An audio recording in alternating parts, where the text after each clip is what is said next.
through the sand like a thought in disguise.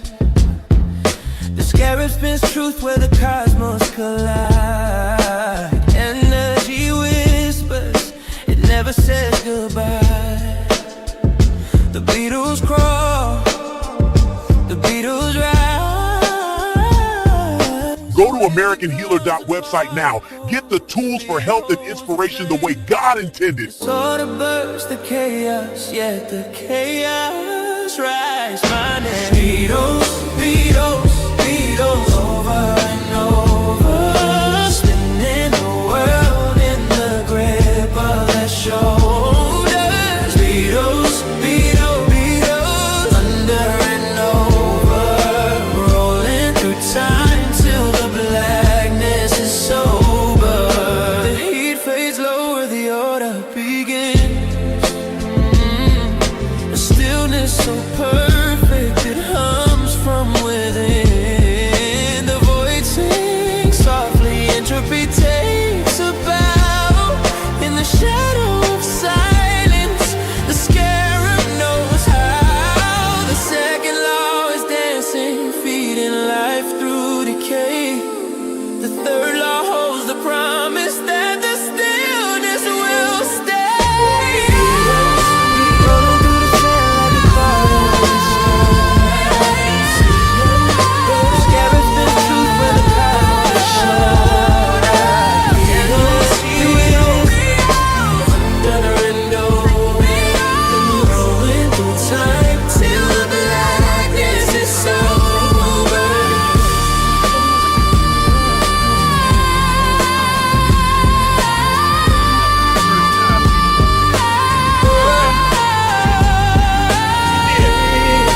Go to AmericanHealer.website now.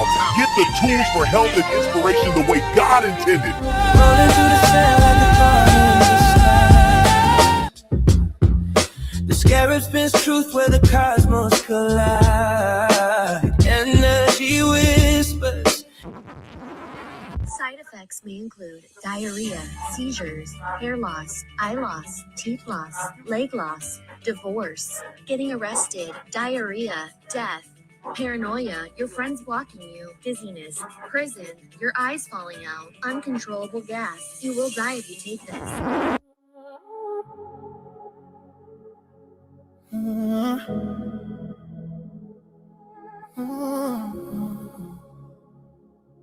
Your business.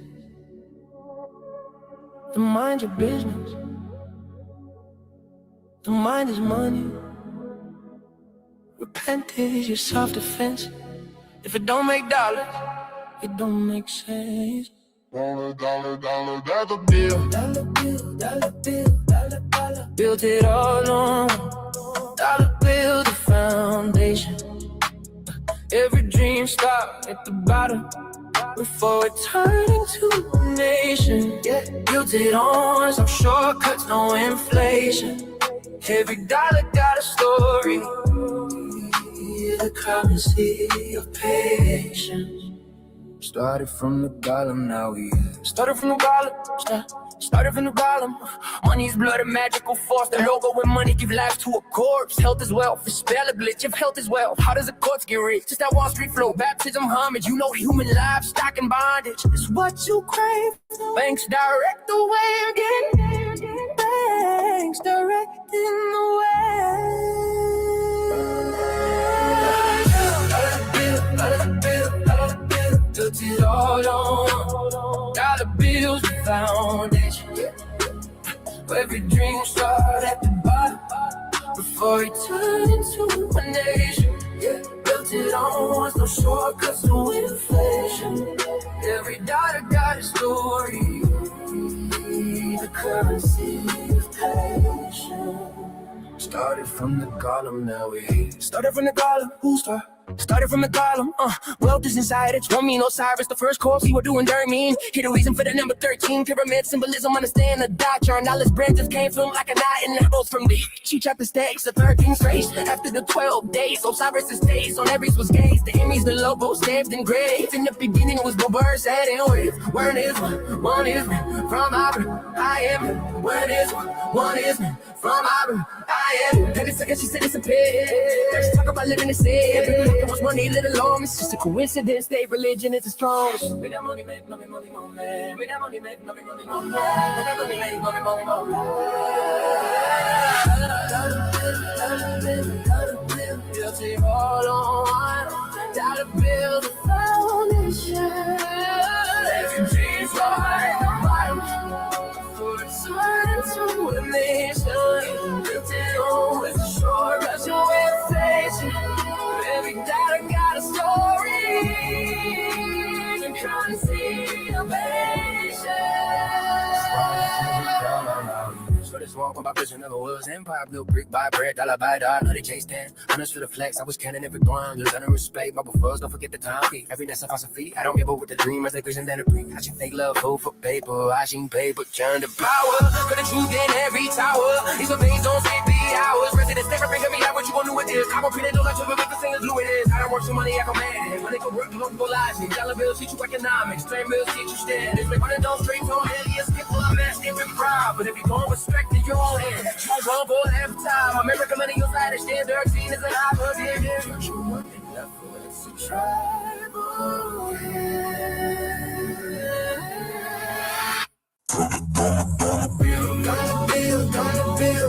bill, put it all on dollar bills, foundation. Every dream inside at the bottom, for eternity. Nothing on what the store, that's no inflation. Every dollar got a story. The promise to innovation. Started from the bottom, started from the bottom, started from the bottom, started from the bottom.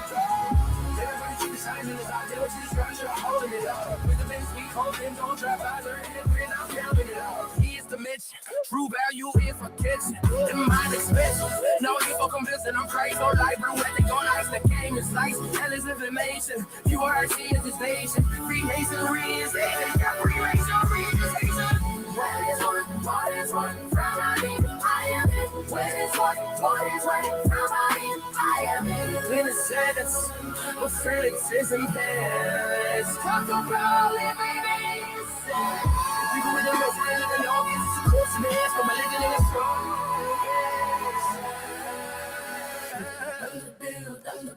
Dollar bill, goes to all dollar bill, the foundation.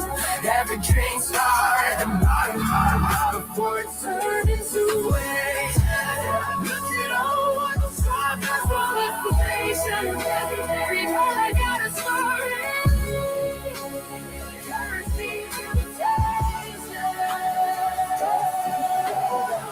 Started from the bottom, started from the bottom, started from the bottom, started from the bottom. Made that money, made that money,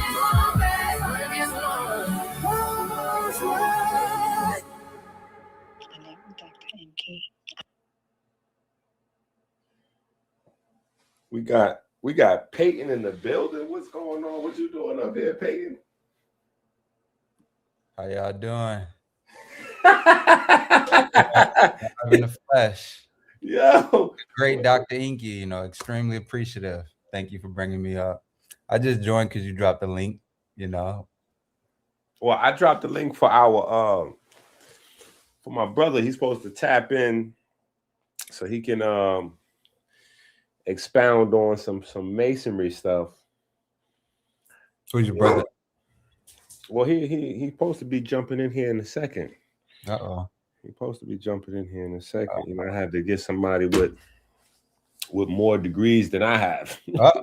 Okay, so we in for a treat. See, I'm on the lunch right now, so I'm about to head back. But you know, I've been catching the playback, so we still up to date. Okay, yeah. I said, what does Peyton do? I said, Peyton to hit the link. Man, it's a real guy. Yeah, I said, a real guy, huh? Yeah. Black and everything, huh? Talk heavy. Yo. I said, yeah, my man Peyton to hit the link. Nah, it's nice to see you though. Yes, sir. Hey, look, don't let me hold the show up. Whenever you got to do what you got to do, get me out of here. Okay, There you go, right here. All right, so he'll be tapping in a second. But All right, man. Well, I'll see you later, I'm gonna show you my collection real quick. And okay, then yeah. Do your thing. Come on. Do your collection. thing. Do your thing. You in here. Let me give it a second, y'all. I'm very proud of this collection. You know, like I said, Dr. Inky the Great. Definitely getting all the books we can. My girlfriend got her stuff up in here. All right, so. What's that trophy right there? What's that trophy? The trophy right there. So I'm in Oklahoma, and the Thunder, they just won the championship last year, and so I got a replica trophy. Oh man, you a Shea Gildress? You one of them? Man. Wait a minute, what happened to Peyton? He clicked off.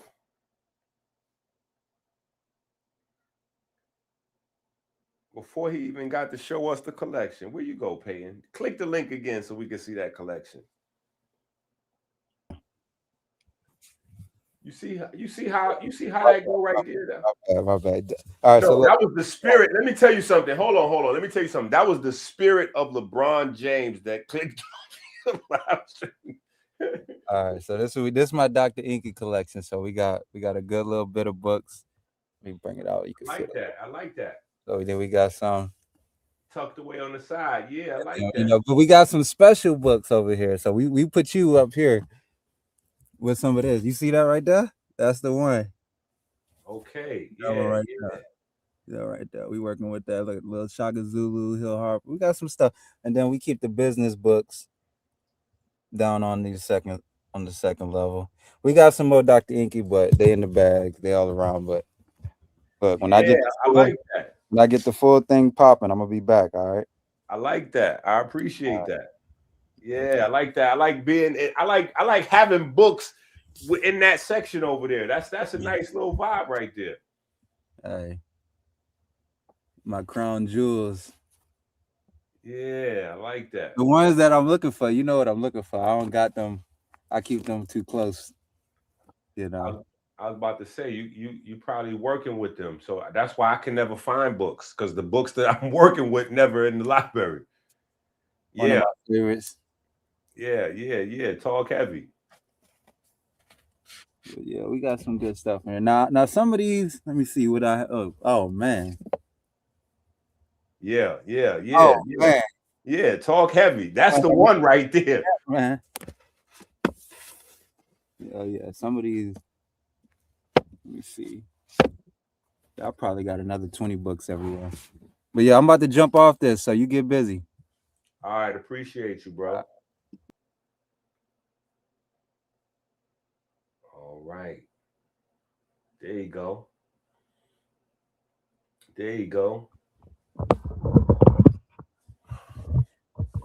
Doc, what's good? Everything, nothing at the same time. We didn't do this in a minute, right? And I'm on the other side of the screen. This is wild. So I gotta, myself. I'm on the other side of the screen. We've been doing this a long time together off the rip. That is a fact. I just popped in here. Like, who this motherfucker who just popped in here? We've been rocking for a long time. And I always been on the other side of the screen. Every once in a while, we might jump somebody.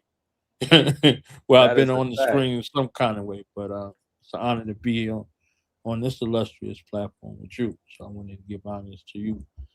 That is interesting, though. That is interesting. That is interesting. That didn't even dawn in my mind that you are never on the other side. Right. Yeah. I'm the host now. Man, so now I'm confused now. Should we do a reaction video to Sa's video, or should we just freestyle it? Yeah, we should just flow. I think the brother who was on, it was like 27 cats against one Freemason type of situation. And I think he did his own reaction video to it. So they should already check him out. You know what I'm saying? It's like 27 dudes. Yeah. So I was like, all right. So I'm like, all right, this is interesting. I And definitely know about that, but I don't know, man. I think I might still have to pull up, watch some segments of that because I got a lot of people that text me and was like, "Yo, Saz running a Freemason video. You know what I'm saying? You might want to jump in there." And I seen some wild comments and statements, and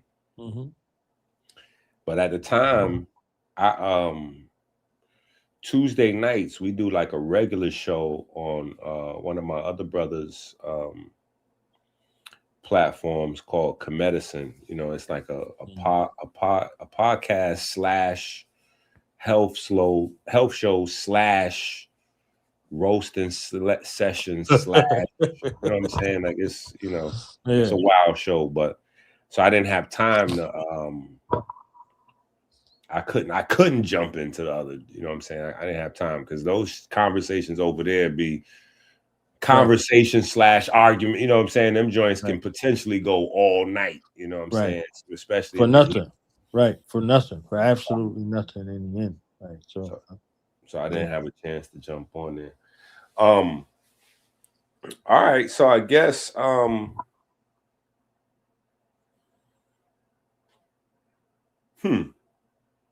is Freemasonry for the white man? I guess we just start there.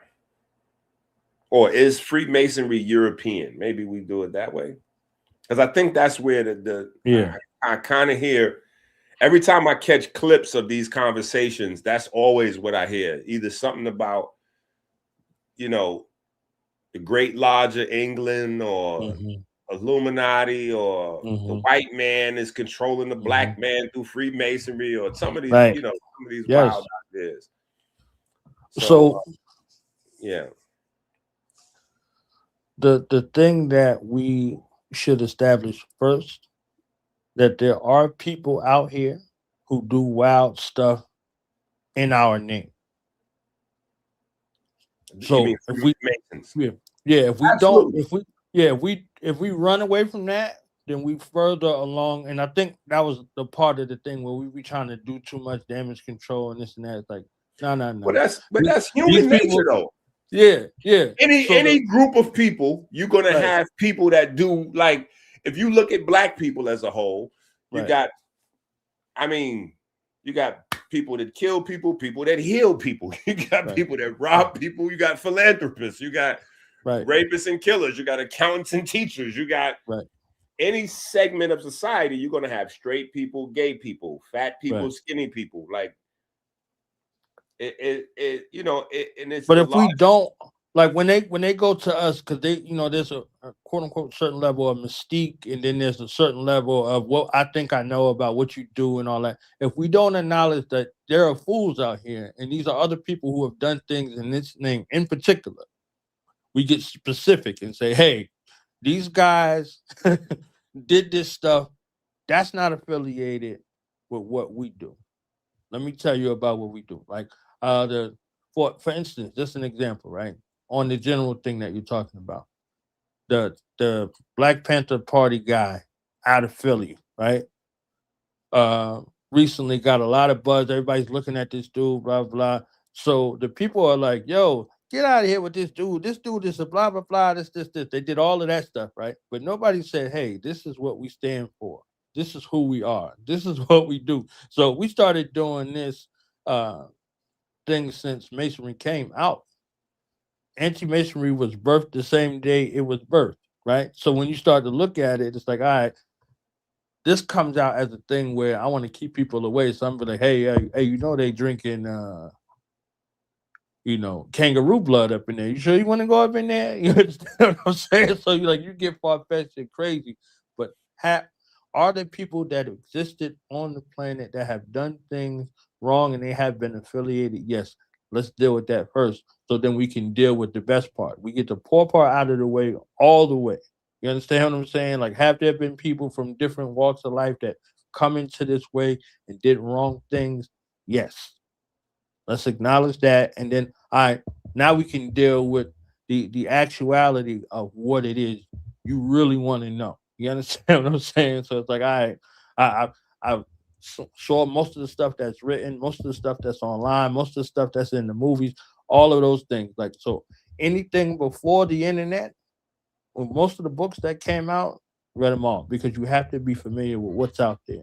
And 80% of that stuff that's written, that's largely circulated, are by non-members. You see what I'm saying? Right. So adding further mystique into what the it was. small clip that I watched of Sai's video when I jumped in there was one of the Israelite brothers saying that the god of Freemasonry, his name is Jabulon. Yeah. And you have to be, a believer of the religion of Jabulon. Yes. Yes. Yes. And he was adamant about it, right? And he was adamant about it. Very adamant about it. He had some facts.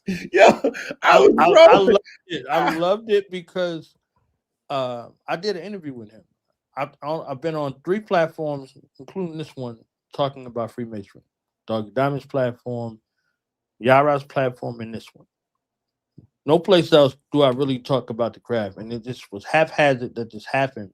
So I'm like, okay, he didn't ask me that. You understand? Like, he didn't go into any of that. And then the video he showed, it's like you're bringing these other people's floor work over there. And then they said this guy was in there filming mysteriously. You can, like, you understand what I'm saying? Like, Ink, like, we've been in the lodge, fam. Like, you, like, what do you think you're going to be able to be doing over here? Like, you can't even get a camera in there. How you gonna get a camera in there?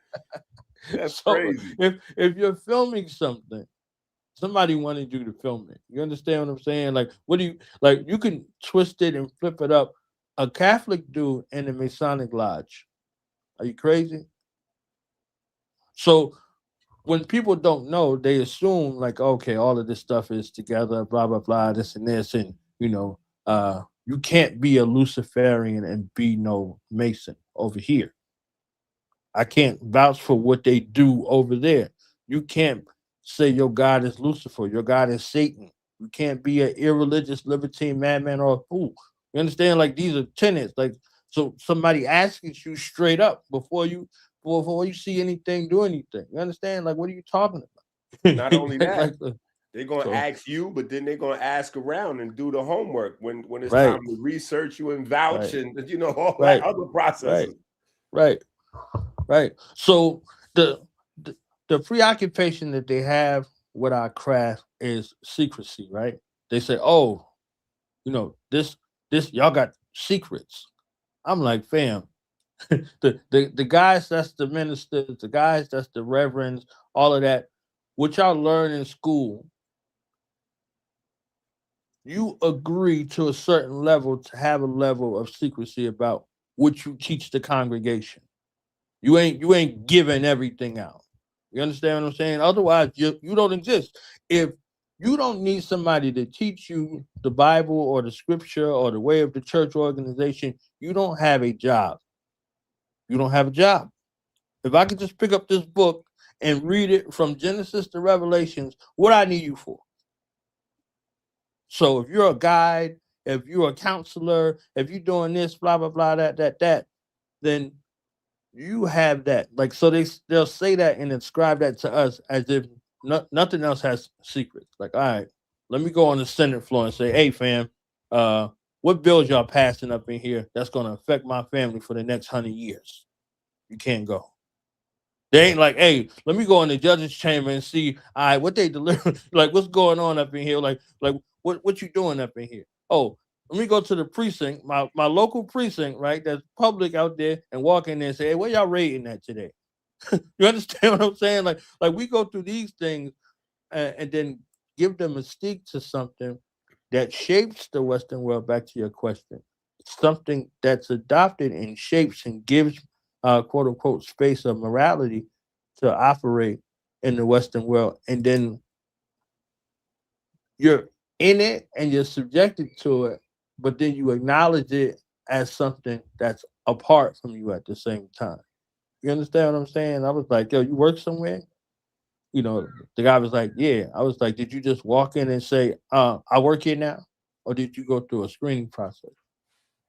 Did you go through an interview process? Did you go through a background check? Shit, McDonald's had you pee in a cup for $6 an hour.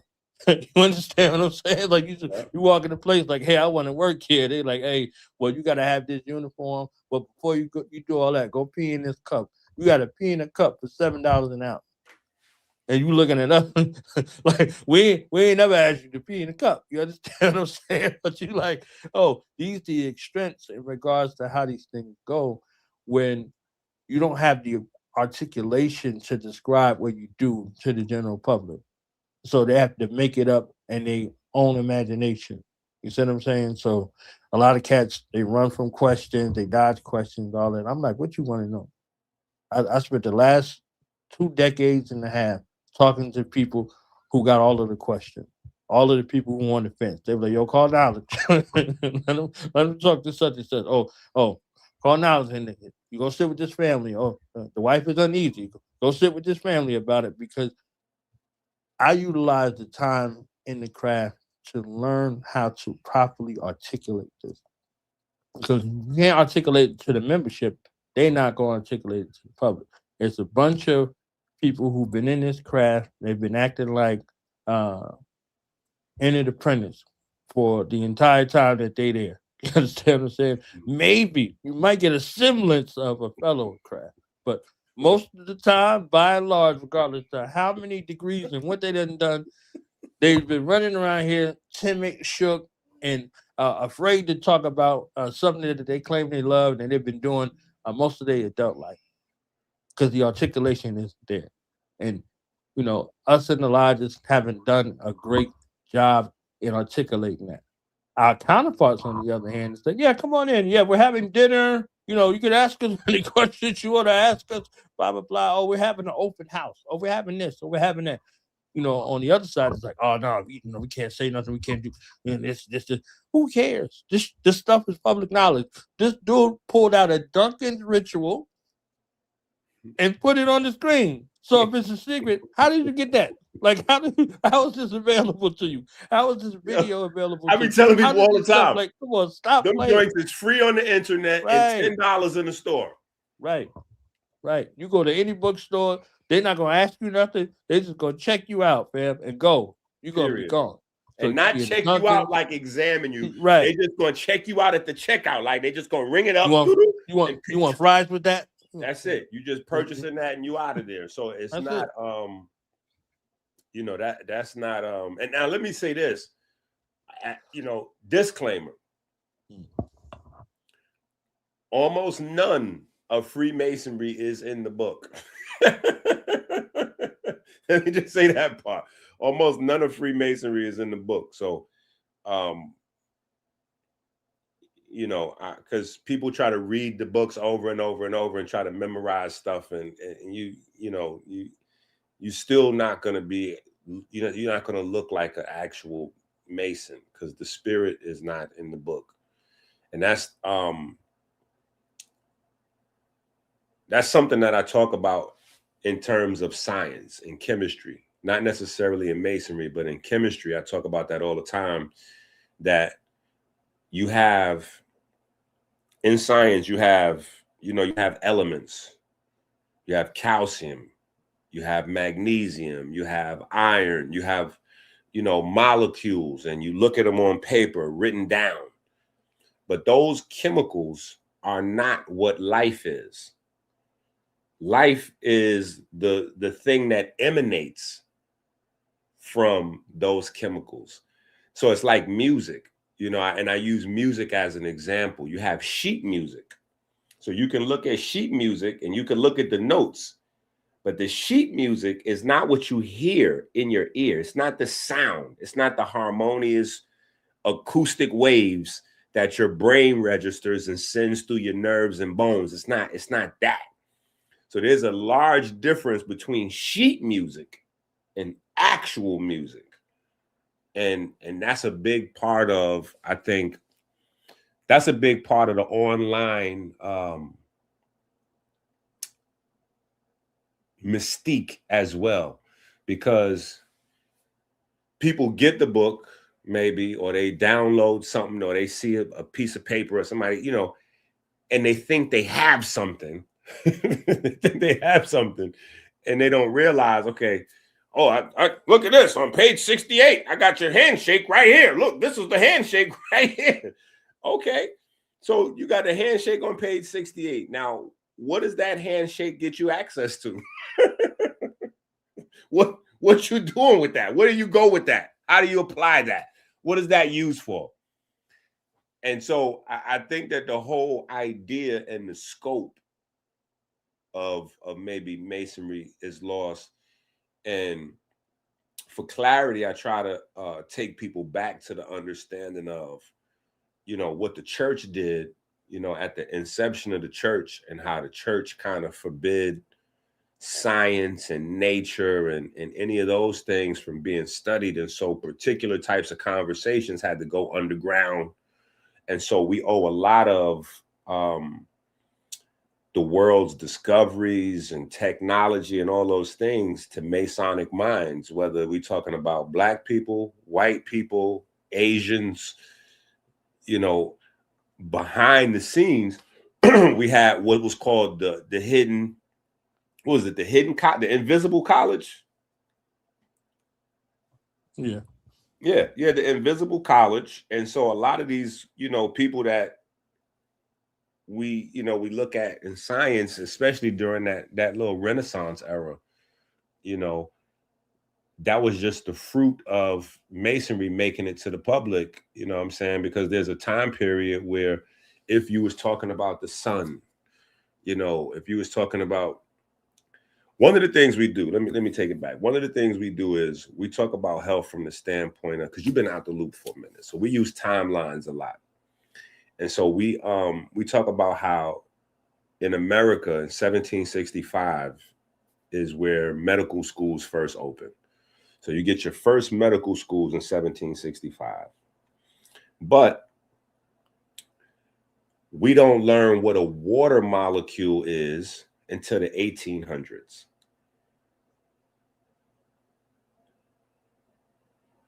So the human body is made out of water. How do we have medical school in the 1700s, but we don't learn what water is, let alone that the human body is made out of water, until another 100 years later, just so we can start to practically understand the gaps and the holes in our medical system, right? We talk about the formation and the subsequent discoveries, et cetera, et cetera, et cetera. And when we get into why things go like that, well, we have to go, well, water was forbidden. You couldn't discuss water in a certain time period because you could be guilty of practicing witchcraft. You know, you're studying pagan, you know, so water was off limits. We just learning about the sun and vitamin D in the 1900s because the sun was off limits. If you study in the sun, that's witchcraft. You're going to get killed. And not only are you going to get hung and burnt and killed, your kid's going to get killed, because if you're convicted of being a witchcraft practitioner, everybody in your house is liable to get hung, burnt, cut, and not necessarily even in that order. You might get burnt, then hung, or hung, then burnt, and all kind of vicious. So in order to just practice certain sorts, to have certain types of conversations, you had to go underground at a certain time period. So I think that there's a historical framework that explains not everything, right? Because you still got Adam Weishaupt, 1776, and blah, blah, blah, blah. You know, you still got those kind of stories that pop up. But I think the overall story gets some clarity with, you know, some of the historical narrative. How do you position that, or how do you look at that? I think two things happen. I think you can run around with lore so long that it just lives, and then it goes down to that discussion with the women in the family cutting that little piece off the the ham or the turkey or whatever it was, and everybody did it and nobody asked why until somebody asked why. Then they went back and found out, like, oh, the meat was we had to cut that part off because it couldn't fit in the oven. You understand what I'm saying? So it goes from, some kind of mystique and lore. You like, oh yeah, you have to do it this way because my grandmother and her grandmother and her grandmother. It was like, nah, fam. Like the pot was not gonna fit in the oven, so we had to yak that little part off. You understand what I'm saying? So you run around with this lore that doesn't jive well with the psychology of thinking people. So 1784, right? Look at the timeline. 1776, the disposition of black people in America, some of the people. I'm not going to ascribe that to all of the people. Was plantation living, right? So you have this law that's attached that people like to use. They say, okay, the Moors ruled Europe from the 700s to 1492, 1555. Then you add 200 years to that, 1755. Couple of decades. All of a sudden, this Irish guy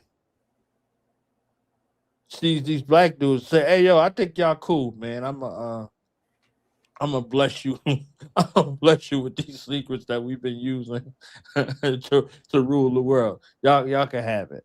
You understand what I'm saying? Like it doesn't jive well with the psychology of what precedes this little couple 100-year time span of world exploration via what is happening with these ships in this new world that's for them, which is just the world. You know what I'm saying? Like if I came to the party late, like you said to me, like just a few seconds ago, you said, "Hey, you've been out the loop, so let me acclimate you to what's going on." And if I be like, "Nah, this is what y'all been talking about," you're like, "Man, what are you talking about?" You understand? But folks run around with the Lord so long, you go back to that pot type of situation to where it's like, all right, uh, this is the history. It doesn't jive well with you unless you have an inferiority complex to where you think you can't come up with something unless somebody else says it's okay. And if that's the case, then say that. But don't ascribe this thing that's done that inspired this to move around the world in a way and not, you know, deal with it in its proper text. You see what I'm saying? So it's like, how does this get to Germany? How does this become German order number 322? How does this dude go from Adam Weishaupt over here to George Washington over here? Like, how does that work? How does that work? If you were in, this space over here and dysentery with infections and all this other stuff, like, how do you get from that position to this position where you on the boat rolling around? Like, all of these stories, they sound great until you look at them for a second. Like it's like when you look at it for a second, it's like, wait a minute, like this doesn't make any sense. This just like, oh, was it 12 of them? Was it 13 of them? Was it 14 of them? Did they have to wait 10 years? Did they have to wait 13 years? Did they have to wait 8 years? What was it? Like all they could do was, go on St. John's Day. So y'all just had St. John's Day established like this. Like it's just so many little questions, but nobody questions. Everybody just go along, and then you see them out there, in the parade, marching to St. John's Day and all this other stuff. But nobody gets to the core of it. The core of it. Hey, how does this go from this widow's son being lost and the word being lost with him? How does it go from Ethiopia to Germany? You know what I'm saying? How do you want to go from Ethiopia to Germany? So that means, like, how does it go from this original civilization to the after effect, and then the after effect acts as if it powers everything else that goes along with it. So if you giving something to somebody in the space of quote unquote civilization, then you're the civilizer. How do you now have to be civilized again by the same thing that you gave? Doesn't make any sense. But it makes sense in the mind of one who has what they would call a slave mentality, like somebody who is a professional victim. You understand what I'm saying? So when you bring things to light, where it's like, now you got to take some accountability. So this is why when I came on initially, I was like, oh yeah, these dudes existed. Let's get that out the way, so we don't pigeonhole and try to put a whole couple hundred years of good work, true work, square work, relegated to some fools who've been running around, doing things under the cover, right? No different than a Christian or a Muslim. Like, a cat decide he want to blow himself up. That's ascribed to this whole way of life. That's all this whole way of life becomes. And it happens over here. You understand what I'm saying? It's like it just doesn't work like that. But I think again with the Lord, we have done a poor job with properly articulating to the membership, and then with the membership espouses to the public, which is mostly nothing. You see what I'm saying? So mostly nothing. So it's like, I get in an argument with my woman and I don't tell her all the details. Guess what? Her imagination is going to run wild. Okay. So in that, wait a minute. So right there on that note, what is the Masonic way of life?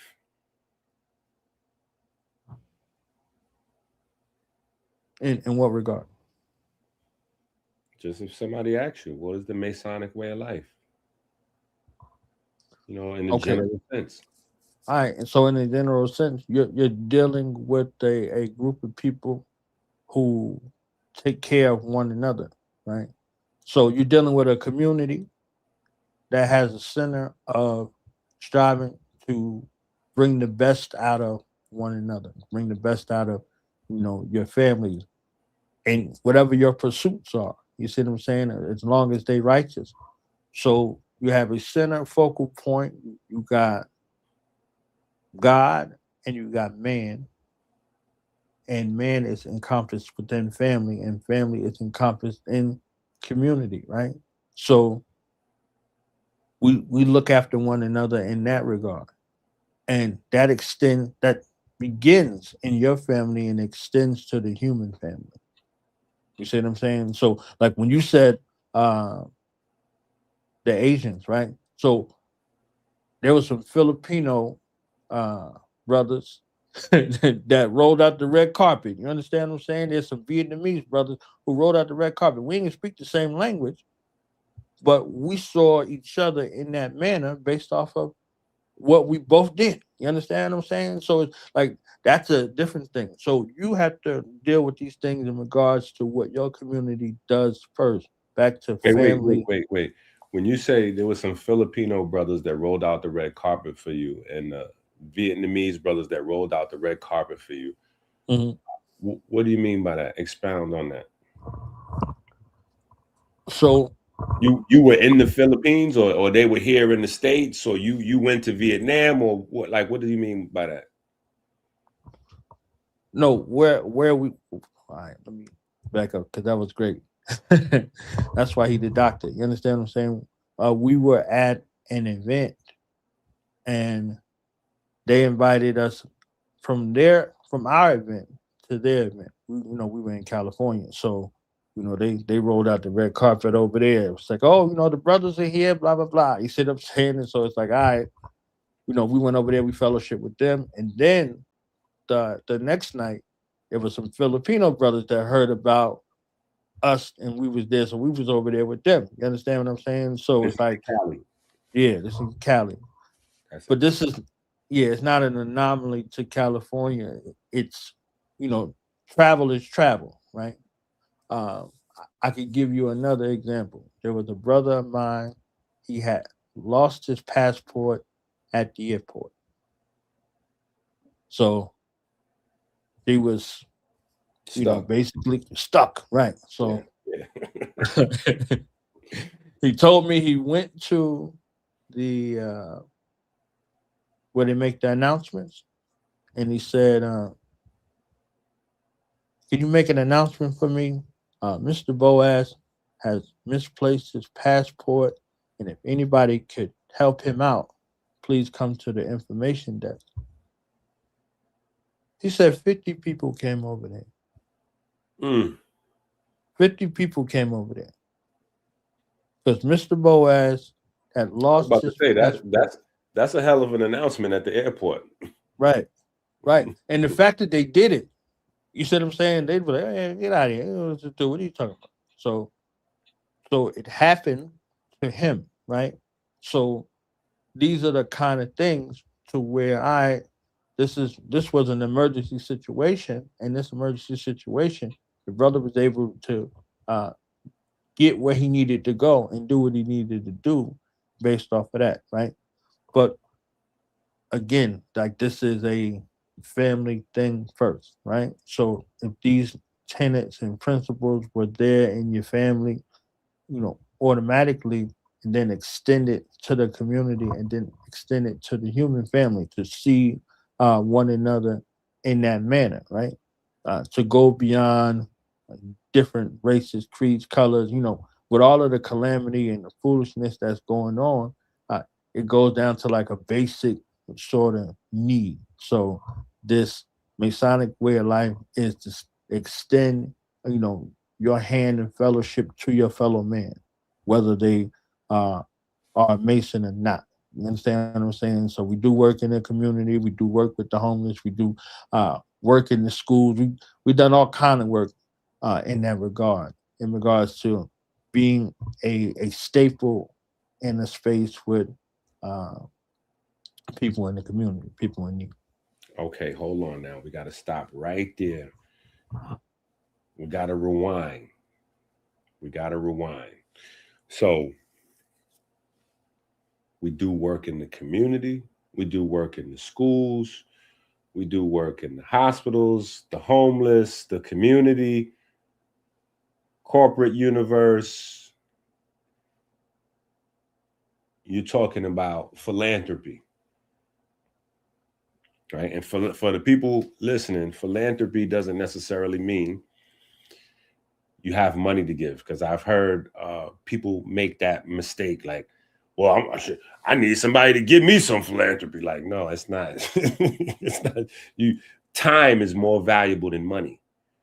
Time is more valuable than money. So it's about your time and your space and your attention and your mind and your information, sharing, teaching, being an example. You know what I'm saying? That's philanthropy. So when you see those things, that's Masonic way of lifestyle. That's what a Mason should look like. So, if you ever hear that, you should be able to see a Mason in action and notice that's a Mason. That's what you should be looking for. Not somebody with like a secret crew, conspiring to take over the world, or, like that's not what Masonry looks like. You know what I'm saying?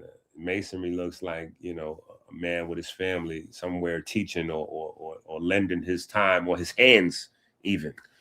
Maybe he's lending his hands, for he might not be in a teaching space. He might be a student. He might be somewhere, somebody needs some help shoveling out snow out there, you know what I'm saying? Or maybe that's too easy, but maybe somebody's building a house. And I didn't want to use building a house for an example because that's too cliche, but that's something that you can be helping somebody do and not know what you're doing.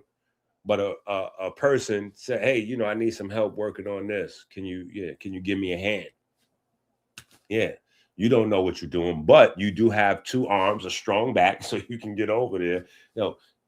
Pass me that right there. Okay, hold this in place. When you bring that over here. Okay, mix that with this, pour that over here, and lending your time. You know what I'm saying? Like, or lending your ear. You know what I'm saying? In the era where mental health is so important because of the increasing rate of mental illness. You know what I'm saying? Sometimes just lending your ear to a sister or to a brother is an act of philanthropy, because you're giving of yourself, right? So, so hold on for one quick second and let's give thanks. We do our regular giving thanks. So we're going to get that out of the way. And the Lord has been all I know and by. Oh, know that I am loved and loved. And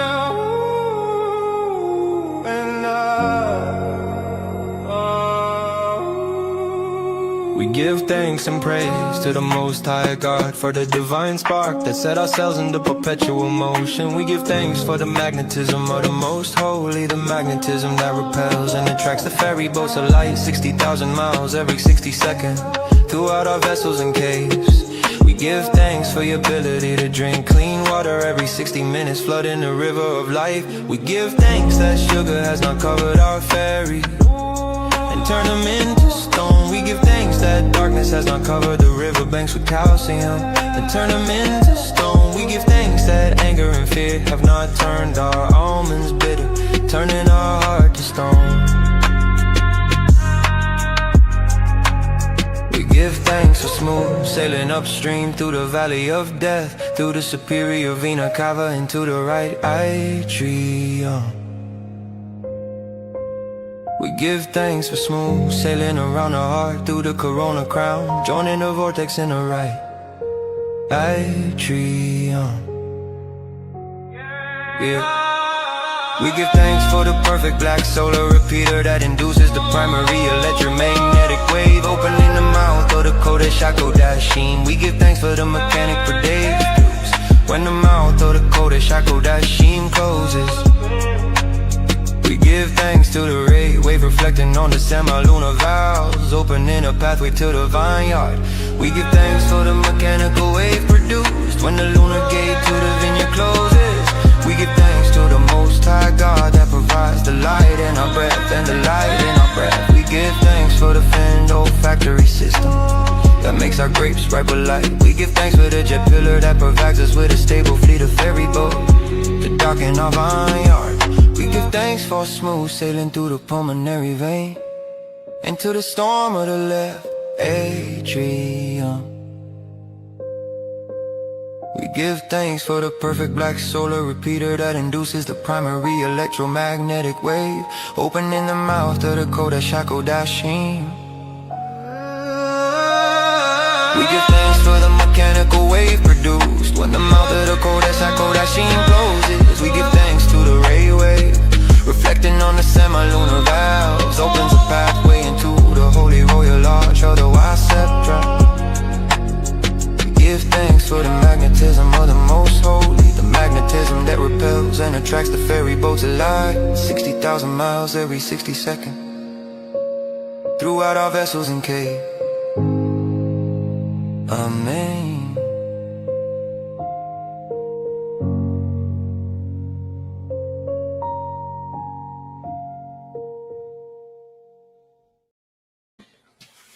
Okay. Yeah, we get our blood flowing.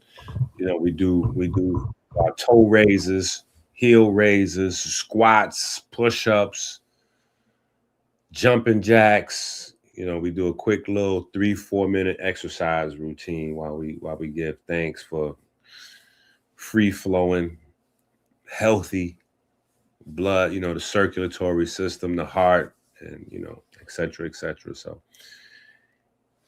yeah, if not, then the chat starts to get wild and a little crazy. Like, yo, hey, you just skipped the prayer.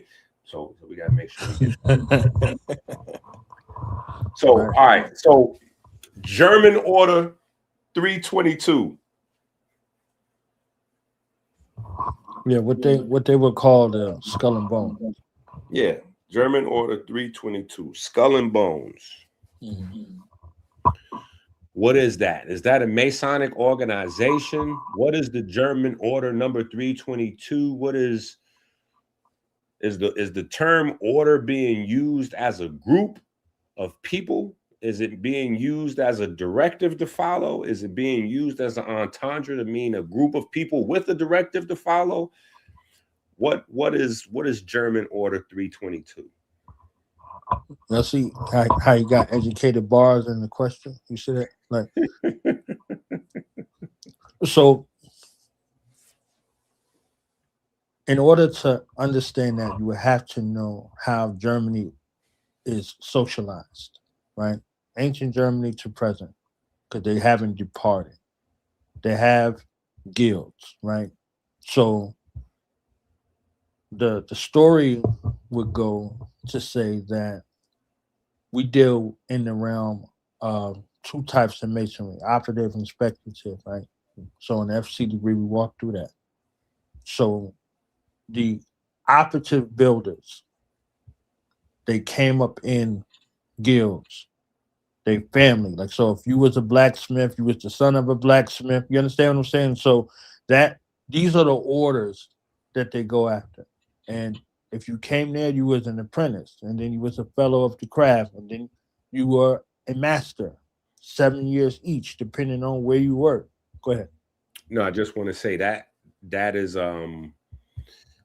as we get deeper and deeper into the conversation, we'll start references and origin points. But I just wanted to say that is also something that is taken directly from the organizational structure in Kemet. Mhm. You had family occupations, and if Right. your parents were this, 9.9 out of 10 times, this is what you were going to be. If your dad was a builder, you were going to be a builder. If your dad was a teacher, you were going to be a teacher. If you, for ladies, same thing. If your mom did this, chances are that's what you did, because that was the family trade.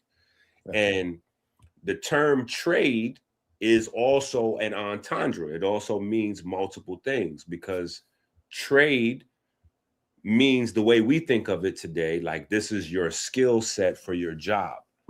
But it also meant bartering.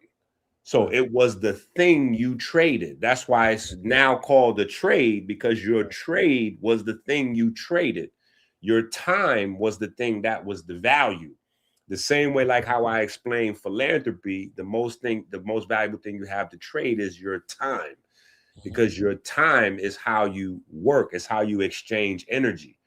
Energy or work being defined as transforming energy. That's what you do with your time. You know what I'm saying? So Germany, aka New Rome, because we have to have the discussion on multiple levels. Right. People don't really realize how much of the science conversation is the Masonic conversation. So that's where the road constantly overlaps for me, because when we think about and even the religious conversation is the Masonic conversation, is the science conversation, even though it's in opposition, right? Because the church and the Masons were always ops. So that's another thing that drives me crazy, is people that seem to be anti-historical church are also creating these wild Masonic narratives. I'm like, you can't do both of those, right? But anyway, so when we look back at the scientists that shape modern, the modern world, that the laws of physics and all this stuff comes from, and we quote these names, and this is Einstein, and this is this person and that person, they come out of Germany primarily. And that comes out of this exploration and this research that was seeded from Rome, with what Rome got from Greek, what the Greeks got from Kemet, you know what I'm saying? And so that's the science side, but that's also this, partially the same story of Masonry. So it's just important to be able to notice how certain narratives overlap, and how you can come to the same conversation by different roads. You said Einstein, right? So you said Einstein, and then you said Germany. Well, right? Einstein's the poster boy, so we got. I mean, it's a beautiful example, right? Because in the word, therein contains building and craftsmanship. So you could talk about his mind, right? But think about his name, Einstein. Like one mug. The monks in Germany made the beer.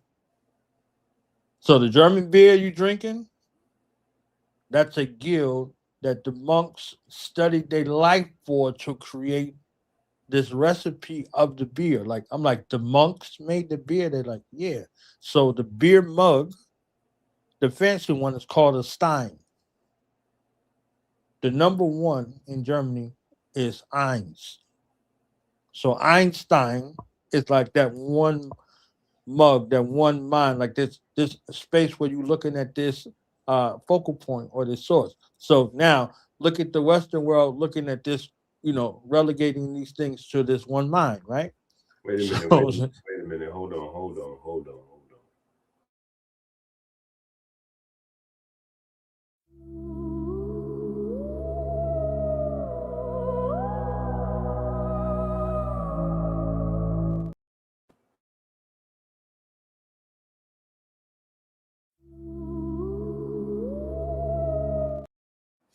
Yeah, I just had to make the plug. Go to Amazon right now and get the Monk Manual. If you don't have that book, go get the Monk Manual. That was the perfect moment right there. Yeah, shout out to Knowledge for that plug right there. Oh my goodness. But yeah. so this becomes a breaking right. down This the name. becomes a That's great. priesthood, right? This like it becomes a priesthood. This is something where you're talking about order, right? This is a order. Like if you're dealing with a priesthood or something, some sort of order, the order would be the equivalent of like what they got here in America, the unions. You see what I'm saying? So or order again. You still actualize, right? So if you do deal with anything as far as building goes, you have to have some sort of union, right? In that regard. So union comes from one back. So back to this Eins kind of thing again. You see what I'm saying? So we have these unions, and then we have these trade skilled workers, and then you have people who advocate on your behalf and all of that, right? Union reps, and you pay dues, right? Mhm. So Doc, they'll look at us and be like, "Yo, y'all crazy, blah blah blah. Oh, you got to pay your dues. You have to pay your dues. Period. Anywhere you work, you have to pay dues. You have to pay into something for your health care, something for your life insurance. You don't get a choice. You understand what I'm saying? Like these things are deducted. So if they hire you on, you become a liability to them. You're not really an asset. The amount of money they have to pay for you as far as your wages, right? Like you hear these, a day's wage, right? And the amount they have to do to insure you, depending on the severity or the whatever the place in regards to your job or your duty position over there, you're more of a liability than an asset. You might be like, hey, well, I bring my talent, my skills, and my mind in there. I slip and fall and see how valuable you become. You understand what I'm saying? And if you're out there contracting, you're a 1099, forget about it. You don't have none of that. You understand what I'm saying? So if you don't work, you don't eat. So, the kind of safeguards that have to be in place in that regard. So, the unions, they have this space, and the guilds historically, they have these operative ways, and there are speculative ways to look at them. Philosophy is a field, right? Philosophy becomes something of a study, and those are speculative ways to look at the operative thing. Let- Psychology becomes. Go ahead. Go ahead. I was just gonna say I want to make a note at that right there at that juncture right there where you at, where speculative becomes philosophy. That is the intersection of science because philosophy is the predecessor of science.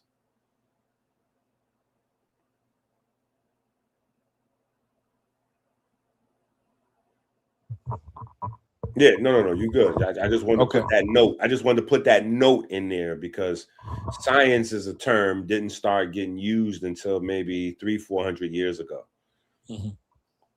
So, when people have scientific discussions and science as a term, science as an act, experiment, discovery, and observation, and blah, blah, blah, that goes, that goes back to antiquity. But the actual SCIENC, the word, the letters, the science term, that is relatively new in the human vernacular. You know what I'm saying?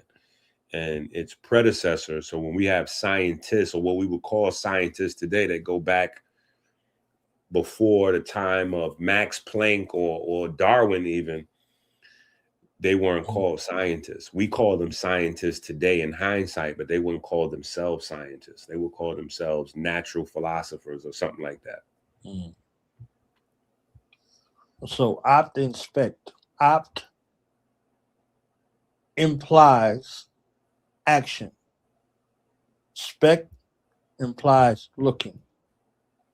You see what I'm saying? So I got my spectacles on like you, Doc. You understand what I'm saying? So it gives you a place. Like, and if somebody creates a spectacle or something for you to look at, you understand what I'm saying? So either Right. way it goes, you know, the opt implies some sort of action, and then the spec implies some sort of looking. So looking at this human body, right?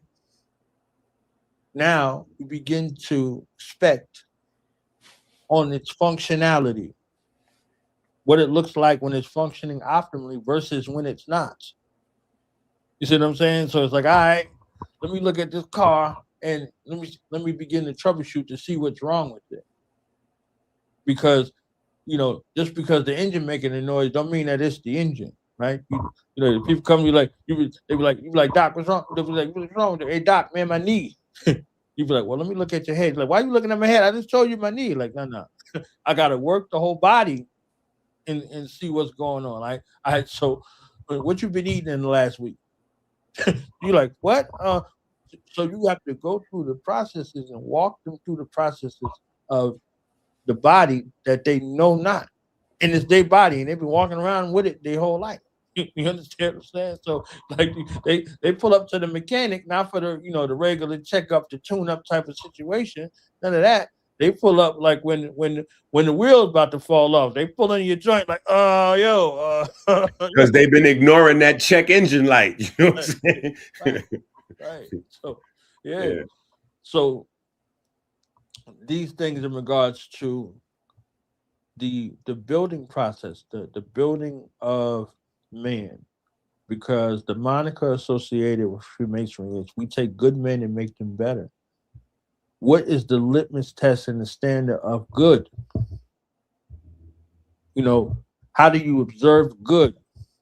What can I do to show and prove good in order for me to be made better? You understand what I'm saying? So I want to pause right there because I know that there's a world of connection in regards to good and better, right? In regards to health, in regards to the body, in regards to things that, we can observe and things that are, unobservable to the eye. Fact. Yeah. I mean, you can always improve on the body. You can always improve your physical health and your mental health. One of the recent conversations I've been having is the distinction between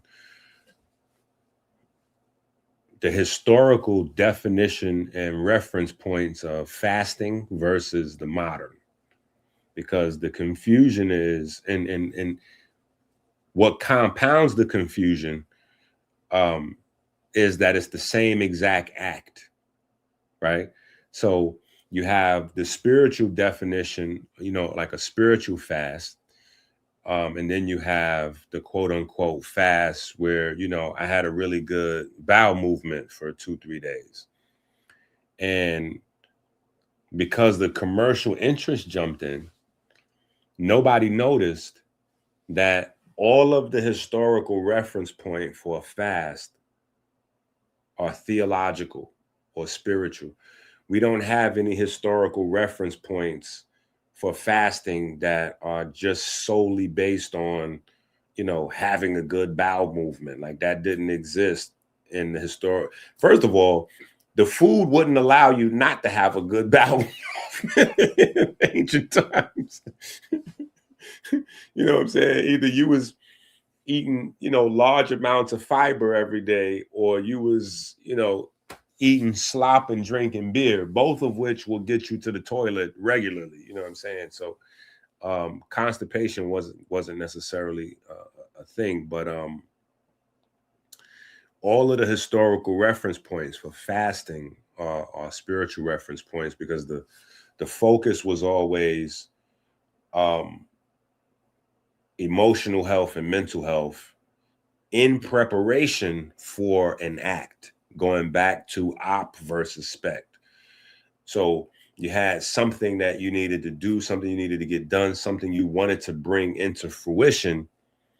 So you have a fast leading into that. And one of the most incredible coincidences, and most of the people that's going to watch this know I don't believe in coincidences, so I'm using that word facetiously anyway, but one of the most incredible coincidences is that theology is all about observance and bringing things from the unseen into the seen, things from the unseen world into the seen world. And you do that through observance. Theology, though, what's crazy and what makes it a coincidence for many people, you know, I have to constantly exclude myself, is that science, via the double slit experiment, tells us that the act of observance is how we collapse potential into actualities. You know what I'm saying? So, you know, is that, you know, is putting those two things in juxtaposition, theology, which, you know, again, theology sits in some ways side by side with philosophy as predecessors of science, even though today it's cool to say philosophy was a predecessor to science. But if you say theology was a predecessor to science, you get pushback. You might even get into a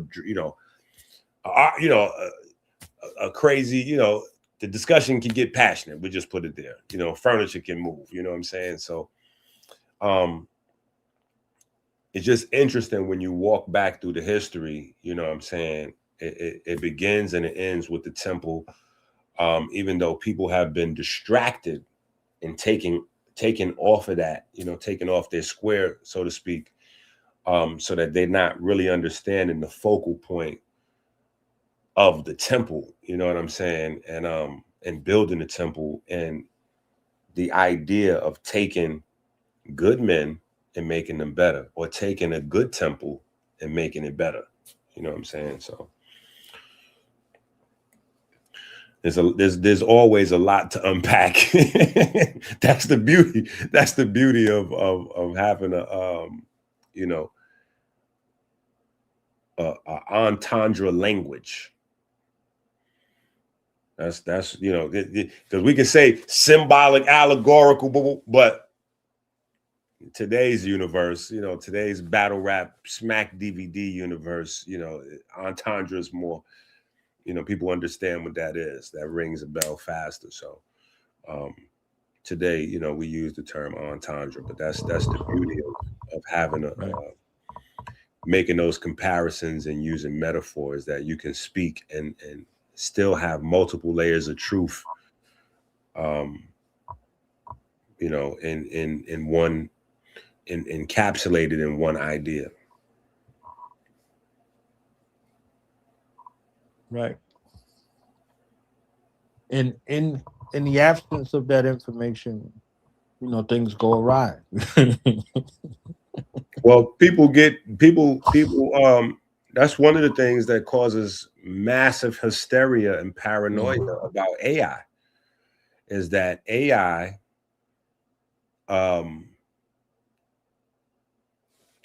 uses everything at its disposal to improve itself.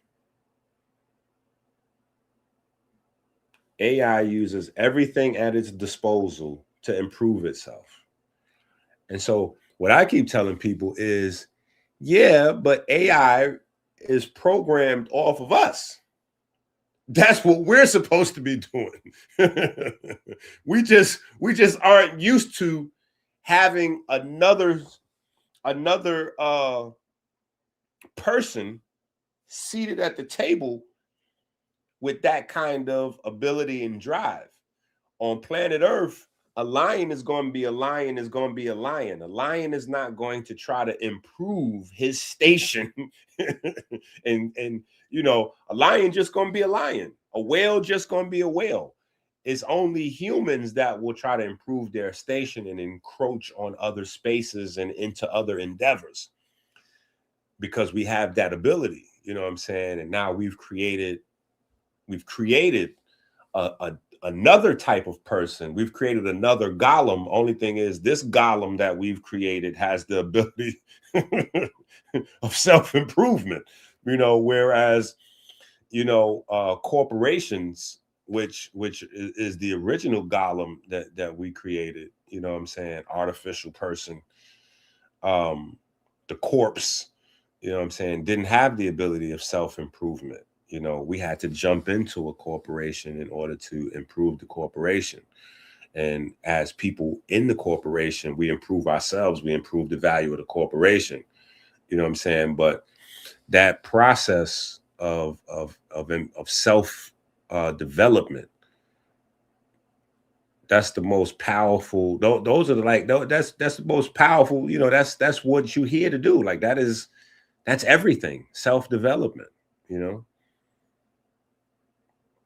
And that's what we're supposed to be doing. You know, that's the whole concept. Even, you know, as you was using different terminology to explain that, you know what I'm saying? Like, you lend yourself to building, you know, your family, your community, and, you know, that's how you do that. Because you can't put something on another person or another group of people that they don't want to be, but you can inspire, you can motivate, you can teach, you can become an example, you know what I'm saying? And those are the things that the principles and the ideas, you know, just become tools, you know, for you to work for your work. You know what I'm saying? They just become tools for your work in those endeavors.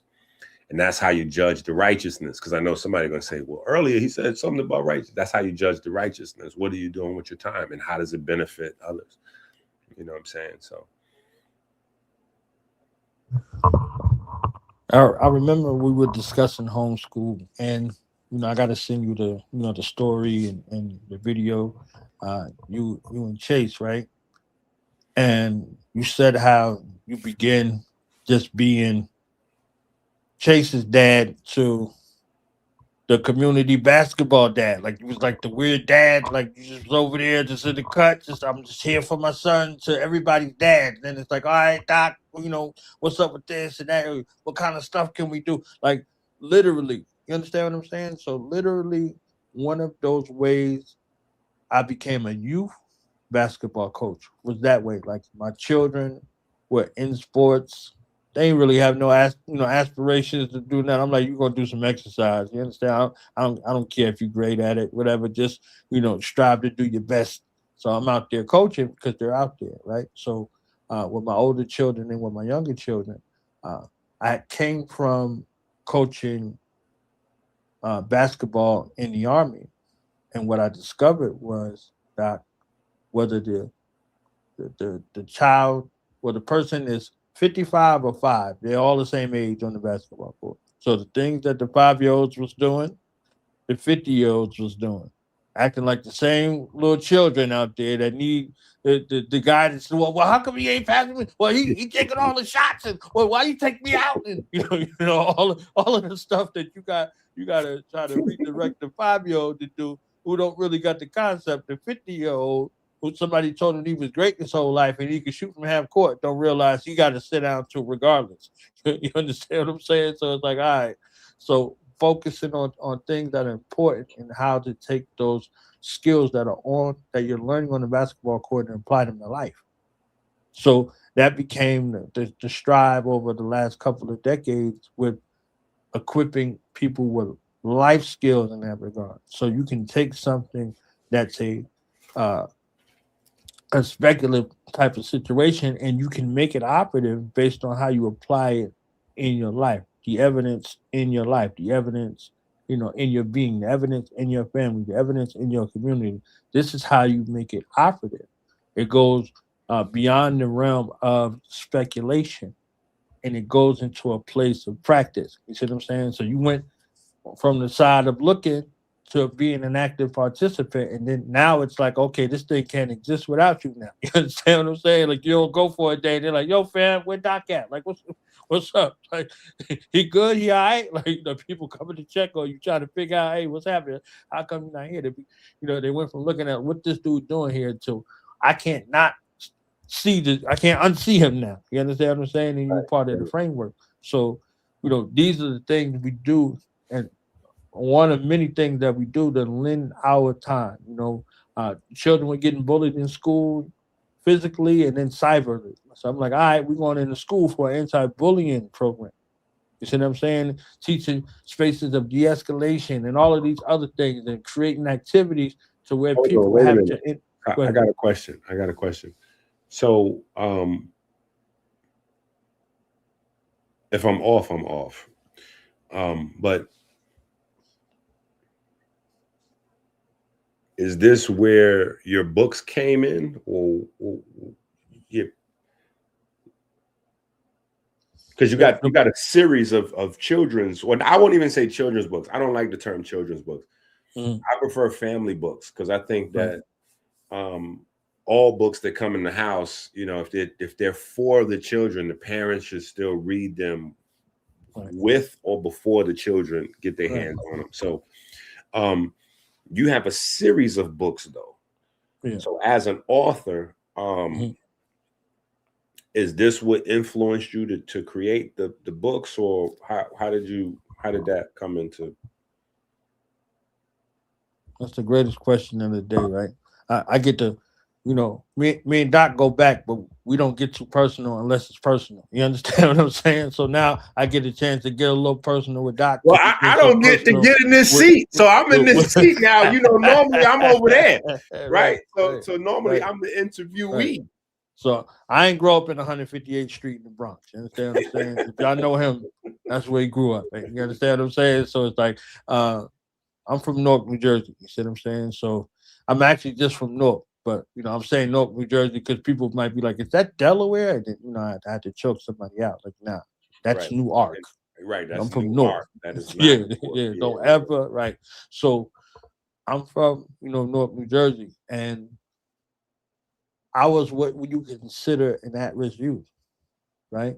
So that was an at-risk youth looking to reform at-risk youth. So picture that, right? But before that, I came from an honorable family of a mother and father who, for all intents and purposes, used religion, spirituality, the science of herbs and iridology to help us, to take us from good to better. You understand what I'm saying? So from good to better in that regard. And world study in regards to that, you took everything like a class. So when we went through the Islamic school, we went through it like a class. You understand? When we went through the church school, class. Buddhism, class. World religion as a whole, class. So whatever we wanted to study, we learned together as a family. So it was a classroom. So class was a session at all times. And whatever you gravitated towards, that's what you gravitated towards. So for me, one of those reclamation sort of things, like my mother, the science and the religion of Islam, right? So with that, there's certain things that you are afforded and some sort of access to, right? Wait a minute. So, quick question. Go ahead. We're going to come right back. Just a quick question, though. So you're a Muslim Mason? No. At some point in time, you were a Muslim Mason. Yeah. Okay, so that means you were following Allah as a Mason, not Jubulon. right. Not Charlie Murphy, right? Yeah. I gotta keep coming back to this. The next time me and Yara have a conversation, like, I can't believe he came. I cannot believe he said that. Like, what he says has merit. So he just used a false equivalency to prove it. It was so crazy. What he's saying, that those words exist, but what he used to try to prove it was a false equivalency. So you talking about ruffians versus a deity. You understand what I'm saying? Like, He had no idea what he was. It was pure gobbledygook coming out of his mouth. Like, that was crazy. look, I appreciated it because I've seen him debate over the years, and I know, you know, kind of his tactics, right? So there's a way that he No, presents Yara's himself my in a certain guy. kind Listen, of way. Yara's my Like, guy. That's why yeah, it broke my heart to see him looking so crazy like that. It broke my heart looking at him. Look. You know what I'm saying? That's he's like gonna when you die see on that hill, regardless. He's going no, to he yeah. die. Yeah, he's going to die on that hill. It's like, all right, this is where I lay down. this is where I will lay down. Right here. You understand what I'm saying? All right, Moron. my bad. Yeah. Go back to the book. Go back to the book. So yeah. So it makes sense in that, you know, in that regard. And I was dealing with the religion of Islam for about 25 years. Been to Mecca twice, all of the stuff. So, you know, all of the bells and whistles that go along with that. And from that to the Sufic, you know, Sheikh Ahmadu Bamba initiate line, not the Indian line. Uh, all of this is in my family though. Like all of it's in my family. Like my mother's side of the family had the Universal Hegel Spiritual Church. That's the first place where I heard that the black man was God, right? Now, before the gods. Wait a Go minute. Because many people don't, and we don't really got to open up the can of worms, but you know, you kind of on purpose. Right. The Sufi orders represent a whole nother initiatory fraternity, if you will. Yes, exactly. 100%. And you have to be vouched for. You don't just get to choose over here, and they check your work out over on this way. So you have to be firmly grounded in the regular Islamic way in order to be chosen to go into the Sufi orders. So somebody got to observe you, somebody got to watch you, somebody got to bring your name back over there. Now there's a couple of more people, and you go through a process of being initiated, right? So you go from the perspective of worshiping Allah to seeing Allah face to face. That's the greatest way I could describe that. You understand what I'm saying? You go from this believer, from the believer to the knower, right? So that perspective has you know always existed, right? And everybody has some sort of esoteric, you know, through line in regards to whatever spiritual system that you're dealing with. So the general public gets this, and then the other folks they get this. I was touching on that the other day. I was telling them that, you know, the older, more, you know, hardcore religions all have within their, you know, within their paradigm, they have what they consider to be the truth. And that is always a secret group of people with other types of practices that are not mainstream. You know what I'm saying? And then even within those groups, there are other groups. So secret societies usually remain secret. Most people don't know about them.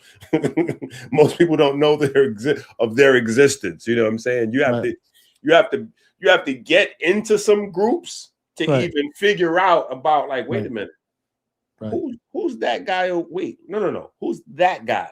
Yeah, what is that he's wearing? What is that?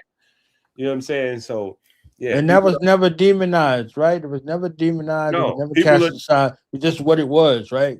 Like you was at the little kid table, and then when you got invited over here to the big kid table, exactly, you better know how to conduct yourself, right? And even at the big kid table, you're not at the adult table, and even at the adult table, you're not in the kitchen. You like, wait a minute, right? Who's that back there? No, not the guy who bring me the food. Who's the guy who made this meal back there? Right. Yeah. How do I get back? Can I just go back there, or how do I get back to that? Yeah. Nope. Nobody raised the issue, right? They go to the places and they tip 20%. You understand? Like, so in addition to the meal, you add this gratuity. That was nice right there. That was nice. That was. You don't ask any questions about it. You understand what I'm saying? I try You to only ask stress somebody's house where like who made the potato salad. You're not at the restaurant saying who made the potato facts. salad. So I try to stress the difference between secret societies and societies with secrets. I'm like, if you can get the Mason book, quote unquote, the Mason book, if you can get that book on wherever, you know what I'm saying, like for $10 or 15, that's clearly not a secret. It's clearly not a secret. You know what I'm saying? Or at least the secrets are not in that book. You know what I'm saying? Like that. So, but anyway, how did you write your children's books? What are in those children's books? Where can people get those those family books rather? Right. I Talk to love the term family book. I'm gonna keep that if you don't mind. Yeah, go ahead You and know, steal that. because I keep saying, okay, this is for the family. So I had to paint my family's You picture know what it is? before I get into the. Let me tell you where I Right. got that from. When my first five, I got Mhm. 10. So when my Yeah. first five were actually children, they all grown-ups now. But when my first five was children, Harry Potter was the big thing. You know what I'm saying? And so Harry Potter, for the people that don't know, Harry Potter was like an iPhone or a Jordan release. X amount of books are coming out. And if you want to get this book, you know what I'm saying? Now, they would have the flimsy paperbacks or whatever, but you wanted to get like the hardcover or the book that came with the picture or whatever was the thing at the time. You had to go out there and get online in Barnes and Nobles because there wasn't nothing else popping. It was Barnes and Noble. You had to go to Barnes and Nobles and wait online and be out there. You know what I'm saying? So that, in order for my babies to participate, I had to be I had to be online. People walking up. Inky, is that what you're doing? What would you think what I'm doing on this? You know what I'm saying? But you get into the space. And as I started to reading, I'm realizing these books aren't necessarily children's books per se. They are packaged, you know what I'm saying, and marketed that way, but they're not necessarily children's books. The interactions, the concepts, some of the ideas and symbology. It's a lot of information packed in those books and a lot of ideas and conversations you can have using those books as tools to discuss things with your babies and just open up some conversations. So that's where I got the idea. Like, yeah, there's really no, unless you're talking about like the little engine or whatever, something like that. There's no real such thing as a children's book. You know what I'm saying? Because we consider our children to be children until like I tell my children, you're never not going to be my baby. If you're 100 years old and I'm already dead in the grave somewhere, you still mine. Even when we both gone and our great grandkids is alive, you still are my baby. That never changes. You know what I'm saying? So that term, you know what I'm saying? We just family book, so we can all have a read together, discuss it. You know what I'm saying? Pick it apart, see where the ideas come from, and so yeah. And with your books are a lot more direct and thought provoking. You got some heat. You kind of package a lot of emotion and intensity in your family books. So you definitely have to adopt that term. Right. So I was asking the artist on Killer Priest Podcast. We do something every Wednesday. We got to get you back in rotation over there, Doc. One of the artists, I asked, I said, when you write, who do you picture? In the entrepreneurial world, they say, who's your target audience, right? And the first thing somebody says, they say everybody, right? Mm-hmm. That's not it, right? That's not an answer, right? That's definitely not an answer. That means nobody. Nobody, right? So I said, when you write, who do you picture? And she described to me who she pictures when she writes. And when I was writing, I pictured this 7, 8-year-old black boy Mm. who, when he meets somebody, somehow, some way, he can tell them what they're destined to do, like what they're destined to do. He can see what they're going to do in life. And every time he goes to impart that to them, they say, "Oh, that's not how it works in reality." Right? So he does this a bunch of times, and after a while, he becomes dissatisfied because he can see it clear as day, but they can't see it in themselves. He can see it in them better than they can see it in themselves. They can't even conceptualize the idea of them doing these things that he's speaking to them about, and he's looking at them in his mind's eye. So when I write, he gets to the point where he's dissatisfied. It's like, what am I here for? Like, what What's am I up, doing? Uncle Knowledge? What's up? What's up? How you doing? What's up, Uncle Okay, hold on. Knowledge? Come on, man. Get your butts out of my. Bro. So it's made for them, right? So it's made for those geniuses right there who are already writing books, who are already in the speculative and the operative space of self mastery, right? So they don't need to be reminded of who they are, but it'll help, right? As further evidence when they're out and about, right? So you see how they came in, boom, all right, boom, boom. It's like, let me give me some quick shine, real quick, bang, bang, all right. I'm out. I get to see what Daddy doing, and I get to see what Uncle doing at the same time, and I get to say something. Oh no doubt, I'm about to drag it for Yeah, as quick as I got. Right. they So, recognize the voice. You know what I'm saying? They oh, like, okay. Yeah, that's love. So, yeah, so this young boy in this space of dissatisfaction, these volumes were created for him, right? So, a quick backstory: I was 9, and my mother said, "You're writing a book." So my concept of writing the book, Doc, was a bunch of essays on topics that affect the black community. A book, right? Full of essays on topics that affect the black community. At 9 years old, this was my task that was given, to me by my mother. You understand what I'm saying? And that 2-piece and the biscuit was fierce. So I was gonna sit down and write this book for all intents and purposes. I began writing this book and I saw the cover in my head. The cover in my head, I didn't have a title yet. The cover in my head was a dude in red and a dude in blue with guns pointed at one another, with puppets on the string, and these Klansmen using us against each other, right? wow. Wait a minute. Hold on. So I'm writing this book Wait a real minute. quick, Wait a Doc. minute. Let me add this real quick, right? So I'm You writing the just you book. just went you just went Blue Lodge, Red Lodge, Great Yeah, Lodge in England. You just went right. crazy. Just all right. My bad. Go ahead. So I just want to add this little part, right? So I I'm writing the book and I stopped writing the book. So I stopped writing the book. I'm like 10 essays in. I stopped writing the book because I heard somebody outside saying, you know, he ain't tough. He in the house writing books. So, I had to jump off the porch and go downstairs and remind them, like, don't play any games. You understand what I'm saying? So I had to go be the child. See that none passed or repassed, but it's such a duly qualified, right? So, so I had to go handle that business, right?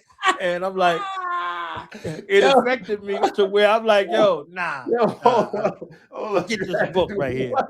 You had to do what? You had to Yeah. you had to go wave that sword around real Yeah, you quick. had to go use the implement in my office real quick, like bang bang, be instrument of torture to the flesh real quick. You understand what I'm saying? Make Like you sure need. everything was make sure So everything was duly tiled and in order. yeah. So I stopped writing, and then a couple years later, the book that I was writing, Doc, came out with the cover and everything, right? And it was called From Niggas to Gods, and Akil came out with the book. And I was thankful that Akil came out with the book because he was in an environment where that book could be pushed around. right? So you could hear people reference this book 1 and 2, for years to come, right? Even right now, it might be new to somebody right now. So I wrote From Niggas to Gods, but that was my book. That was the book concept that I had in mind, down to the cover with no title, right? So I had always promised that, that I was going to write that book. And initially I set out to write 5 books, and those 5 books are still being written, right? These books came as proof of concept books. I needed to see something done with my name on it. You understand what I'm saying? Like, I needed to see something done to inspire me to keep on going, because as an author yourself, the amount of time, effort, and research you have to go through, all of the stuff you have to look at, all of the things you have to surmise and synthesize to be able to put together, a volume for somebody to ask you questions after they bought the book and they ain't open it. They ain't read it. You understand what I'm saying? So it's like, all right. So my litmus test with my first book, the first book is on entrepreneurship. It's 19 pages, right? So I went to my sons and was like, hey, yo, I wrote these books. And like, oh, no doubt, Daddy. Yep. Okay, yep. I was like, I sent it to you. Yeah. We're going to check them out, Daddy. They're like, no. Daddy done wrote a Bible or a Quran. You ain't never heard him talk? No. We're not reading all that. You understand what I'm saying? So I'm like, I said, yo, it's 19 pages. All right, I'm going to check it out right now. So they came back and was like, yo, this is good, blah, blah, blah. Next day they at school, like, my daddy write books. Like, what your daddy do? You understand what I'm saying? So the conversion rate came with that space in mind, was just a sum total of a promise from when I was a youngster all the way forward. And what was needed. Go ahead. Now,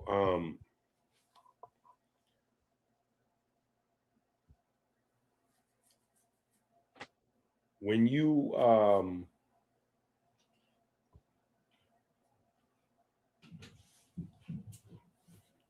trying to phrase it right, did you set out to write a book that was 19 pages, or did you put your stuff together and then the book turned out to be 19 pages? Yeah, that's what happened. The second. You just put your stuff together and it turned out to be 19 pages. Right. That's for the first volume. Yeah, it just made sense, right? The knowledge degree, knowledge born pages, knowledge born, written by knowledge born. You understand what I'm saying? So it was just like, I was like, I'm on the right track. Here and I'm saying to myself, yo, that is insane. That's mind blowing. That the book turns out to be 19 pages. Like, that's crazy. Right. Because and it's about entrepreneurship. Go ahead. Well, right, which is what we do. Entrepreneurship is idealization of self-mastery. Right. But you got knowledge born, right? And so maybe you could do the math on knowledge born, right? So that's the first part. Matter of fact, that's the first part of the question. Do the math on knowledge born, because I know the people listening may not have any idea, like, Inky always coming in with this numbers thing, you know what I'm saying? Or frequency, or that's because that's how the world is. That's how you see into the unseen. But so you got knowledge born, right?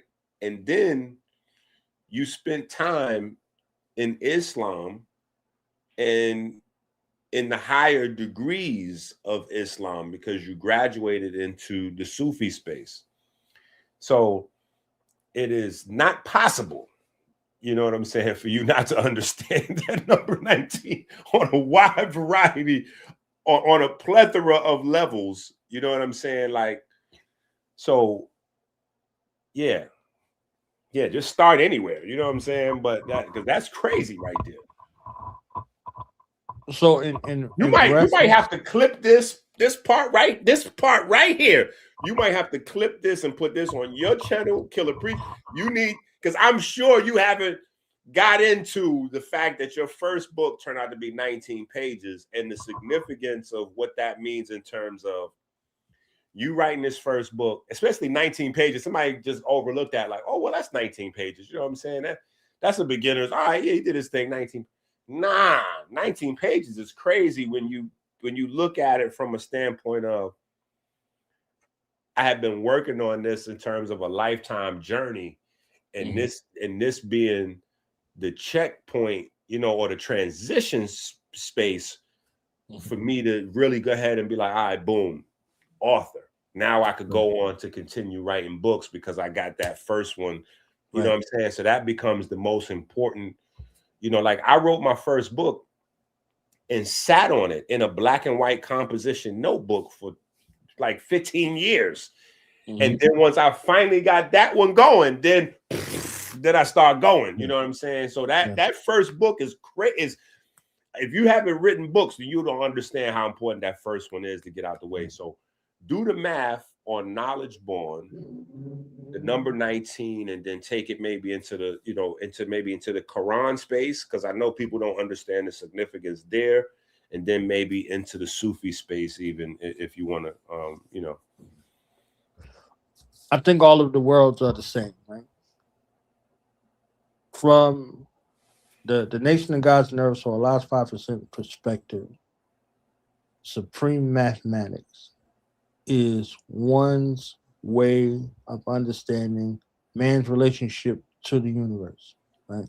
So numerology has a function, but math, as you know, has nothing to do with numbers, right? Numbers become the afterthought. So taking things from its foundation to its capstone, if we dealing with the Nile Valley, right? Come on. We go from a beginning point to a perfected point, right? So to go from knowledge to born, right? So it becomes my own personal scientific filtration method, right? To take things from this point of my thought to a space of evidence, to go from this speculative sort of space, right? Since we're dealing with that, to okay, how can I make this walk and talk? How can I make this born? And born is to bring into existence either physically or mentally, right? So in that space of dealing with the the likelihood of knowledge of born, right? Knowledge gives you the ability, but there's a process to arrive at knowledge. It goes from, you know, converting things from information, right? So you go from information, you go to the filtration system to see whether it's credible or not. And there's a process. You don't just, they say, oh, knowledge ain't nothing if it ain't applied. Shut up. Applied knowledge is wisdom. Stop playing. You understand? First of all, stop playing with my name. And then two, stop playing with the principle. You understand what I'm saying? Because it's a divine principle that sets you on a journey. So the questions get you there. The questions lead you to the information. And then Wait a the minute. information. You said it's a divine principle that gets you to traveling? Yeah. on that journey for you to go. You understand what I'm saying? So you want to know something, right? You want to know something. Something is bothering you. You're curious about something. Something ails you, something fails you, or something motivates you.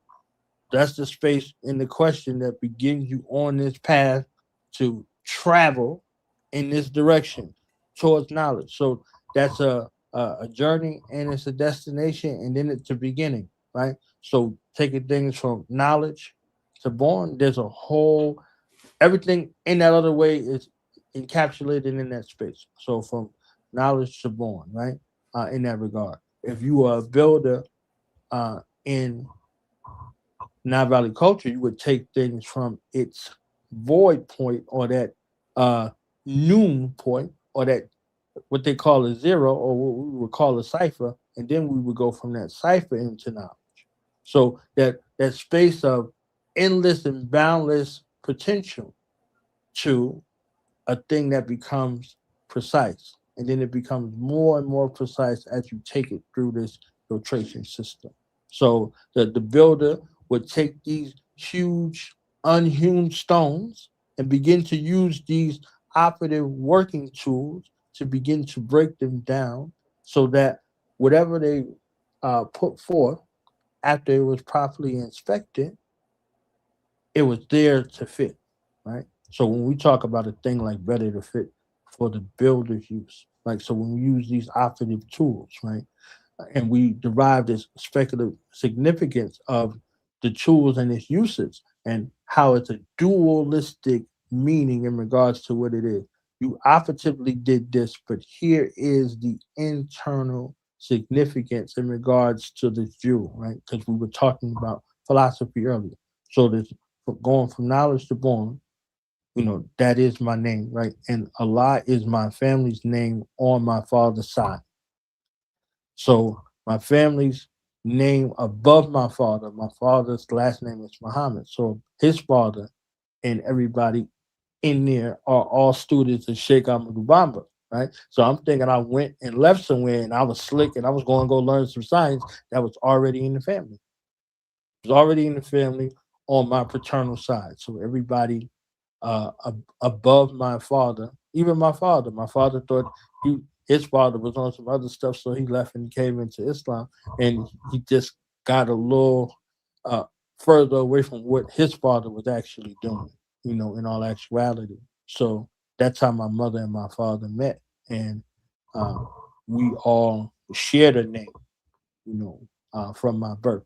So all these things, kind of work in regards to what this family is. So if you look at, you know, going from knowledge to born or making knowledge born in no limited time, that becomes another aspect of it. And the number 19 is one of those numbers where they get mystical about it. And when you multiply it um, by itself, by these numbers, they create a chain of events in regards to the sequence of numbers, right? So they got uh, you know 0 to 9, and then 9. You understand what I'm saying? Like it goes in the sequential order, and so they call it some sort of mystical sort of significance of the number 19, and that's a whole thing within itself, right? So the process of for me is my mathematical deduction process and my scientific method in regards to a filtration system for information that comes, and then also decision making. Taking it from that process of going from knowledge to born, and from born back to knowledge for all intents and purposes, to arrive at a particular state of being to where my mind is sure. So, for this book to come out in regards to entrepreneurship, you understand what I'm saying? Taking something out of your mind and putting it into this filtration system to see, because it could be a great idea in your mind, but in aspects of taking it from a determined idea in your mind to reality, you might not understand all of the things that are necessary. So this short volume, this 19-page volume, is So here to help you have a more critical look at what you want to do, pack with resources and things of that nature to kind to uh, be a common gavel or gauge in regards to measure and lay out your work, those things that's in front of you. Right, Doc? so no, I was just going to say, coming on the end of your build of what the number 19 represents, does that mean that the pandemic was a mental illness?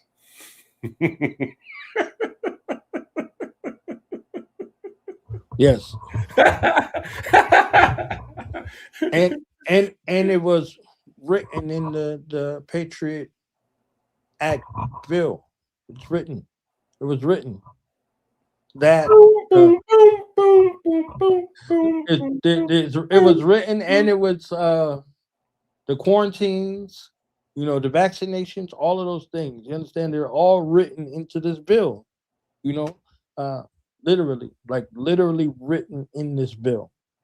So it's like, all right, All I'm right. gonna leave that.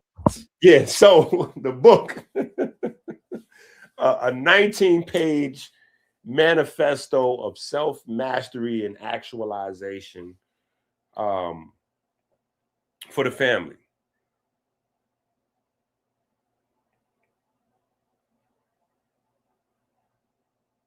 We got some familying going on at this moment. We got some familying going on at this moment.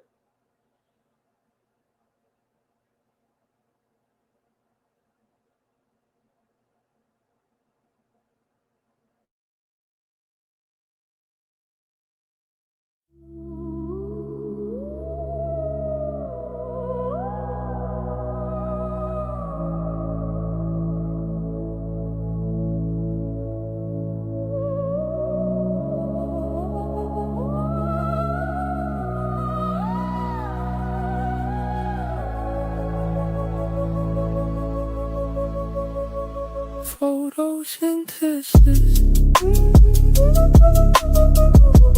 Green is the businesses. Health is wealth. What are both instances? Green is the business. Green is the business.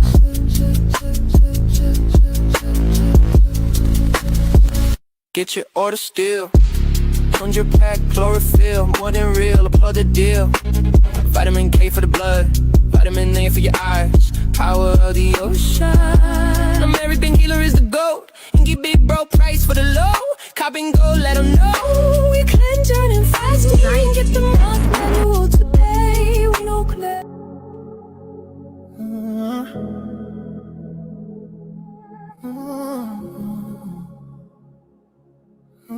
Your business. The mind your business. The mind is money. Repent is your self-defense. If it don't make dollars, it don't make sense. Dollar, dollar, dollar, dollar bill. Dollar bill, dollar bill, dollar, dollar. Built it all on dollar bill, the foundation. Every dream starts at the bottom before it turned into a nation. Yeah, built it on some shortcuts, no inflation. Every dollar got a story. The currency. You back?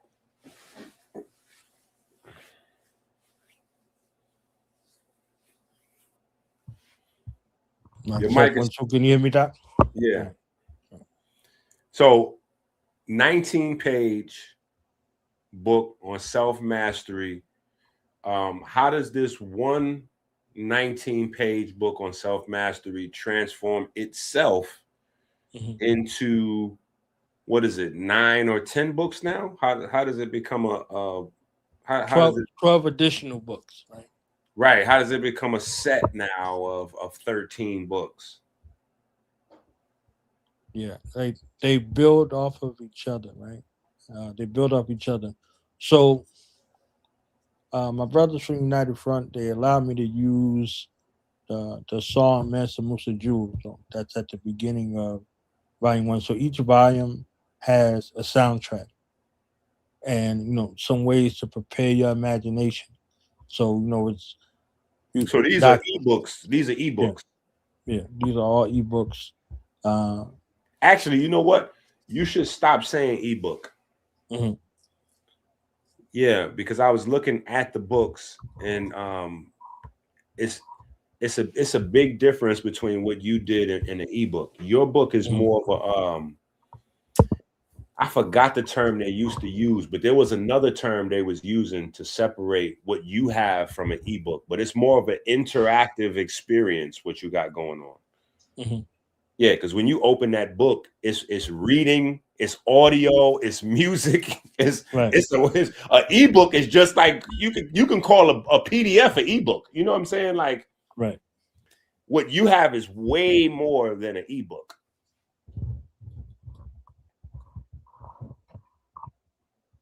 I'm gonna orient this camera. There's a lot going on over there. Camera's not that bad though. There you go.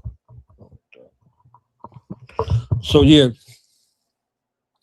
everything was intentional, right? So who was the brother that was on right before I got on? He was showing his inky Library. lot. Yeah. My guy Peyton. Yeah, shout out to Peyton. We grew up with books, so if you grew up with books, you're not perplexed to see someone's library, right? You're not perplexed. You're not like, man, what you doing with all of them books? Like we were acculturated, right? And you had the hardest road to hold because you looking up a whole nother language. It's in English, but we don't know it, right? They got English, Latin. You understand what I'm saying? So it's like, all right, steeped in legalese. So you reading through all of that stuff to try to tell us, to strive to tell us what's wrong with us, right? So one, volume leads to the next one in that regard. At the end of volume one, what you were talking about when people give you your time, right? General Still, Smith and Wesson saw my work and was like, "Yo, God, I want to contribute to what you're doing." He was like, "Where can I send you the money?" And I told him, "I don't need your money. Your money is no good here. I'd rather have your voice. Voice is evidence of your time." That's what I told him. So he gave me a salute and a shout out at the end of the book that I placed at the end of the book. You understand what I'm saying? So that actualization of showing who are the people that surround you, right? They say, "Oh, tell me who your friends are," and I tell you who you are. So, like, these are the people I surround myself with. These are the people we get wise counsel from one another. We A alike and we be alike, so we see alike. You understand what I'm saying? So he came through in that way. He was like, "Yo, say less," and he looked at me like in a whole nother level of regard. It's like, some people are out for, whatever they could get short term, but long term is a whole nother thing. Right? So his voice will be connected with something that I created forever. So this was definitely a journey that was the catalyst to have me continue on to go from knowledge to wisdom, to the wisdom book, to the understanding book, to the culture book, to the power book, to the equality book, to the God book, and continue on in that line of ensuring that each volume led up to that particular precipice. And then in addition, I wrote 4 standalone books in that series to add to it as well. My own personal reflections. I got a little personal in one of the books, which is on my shirt right here, From Nameless to Knowledge. So this is my ode, and I released it on my physical day, which was the 2nd of June last year. So I released that book and The Power of Black Family on the same day. So on that day, Doc, I did 6 interviews and I released 2 books. You understand what I'm saying? One of those interviews was with Miss Blue. So it was a heavy day. You understand what I'm saying? It was a heavy day. So, all of these things all, kind of working together and each one building off of the next one. You know, you have daughters, right? I have a daughter. So, how they're perceived by the world and how they perceive themselves may not necessarily be in line with one another. So we have to do the greatest job that we could do, a reminder. So the second book is 100 Black Women Who Changed the World, because they're going to be our children forever, but they're going to be Black women, for time immemorial, right? So Okay. how they see themselves and how they actualize these things out in the world become very critical, right? So they they have that space to where they need to be able to see themselves righteously, despite this Gestapo sort of picture space in regards to that. So yeah, so volume 2 is dedicated to that. So the volume 3 and 4 are dedicated to the disruptors, right? So you would be considered a disruptor because these corporations have an agenda. You see what I'm saying? And they're like, "Yo, you eat this, go here, let us practice on you, let us rip this out of you, let me cut you open and do this kind of thing to you, and you like, nah, you take care of yourself. You take care of yourself. We kind of lesser than these things out here. That song is funny you bring it up because we have a family series, and the family series is about the children fighting. Well, it's really the whole family, you know what I'm saying? Because it's very much about the adults, but the children are kind of the leaders. They're on the front line, and the war is against the corporations and pharmacia. And so the music video that was just playing, in the video, I have corpses. And I don't think that people make the conscious association between a corpse and an incorporation, because they don't understand that an incorporation is built on the concept of corpse, which is why it's an artificial person. But people never take that a step further and question, how is it that a corpse or artificial person can actually attain wealth if health is wealth? If health is wealth, a dead body. Anyway, go ahead. Look. A dead body can't be healthy, right? Right. How can a dead body be wealthy? It doesn't make sense. Right. You got to raise it from a dead level to a living perpendicular.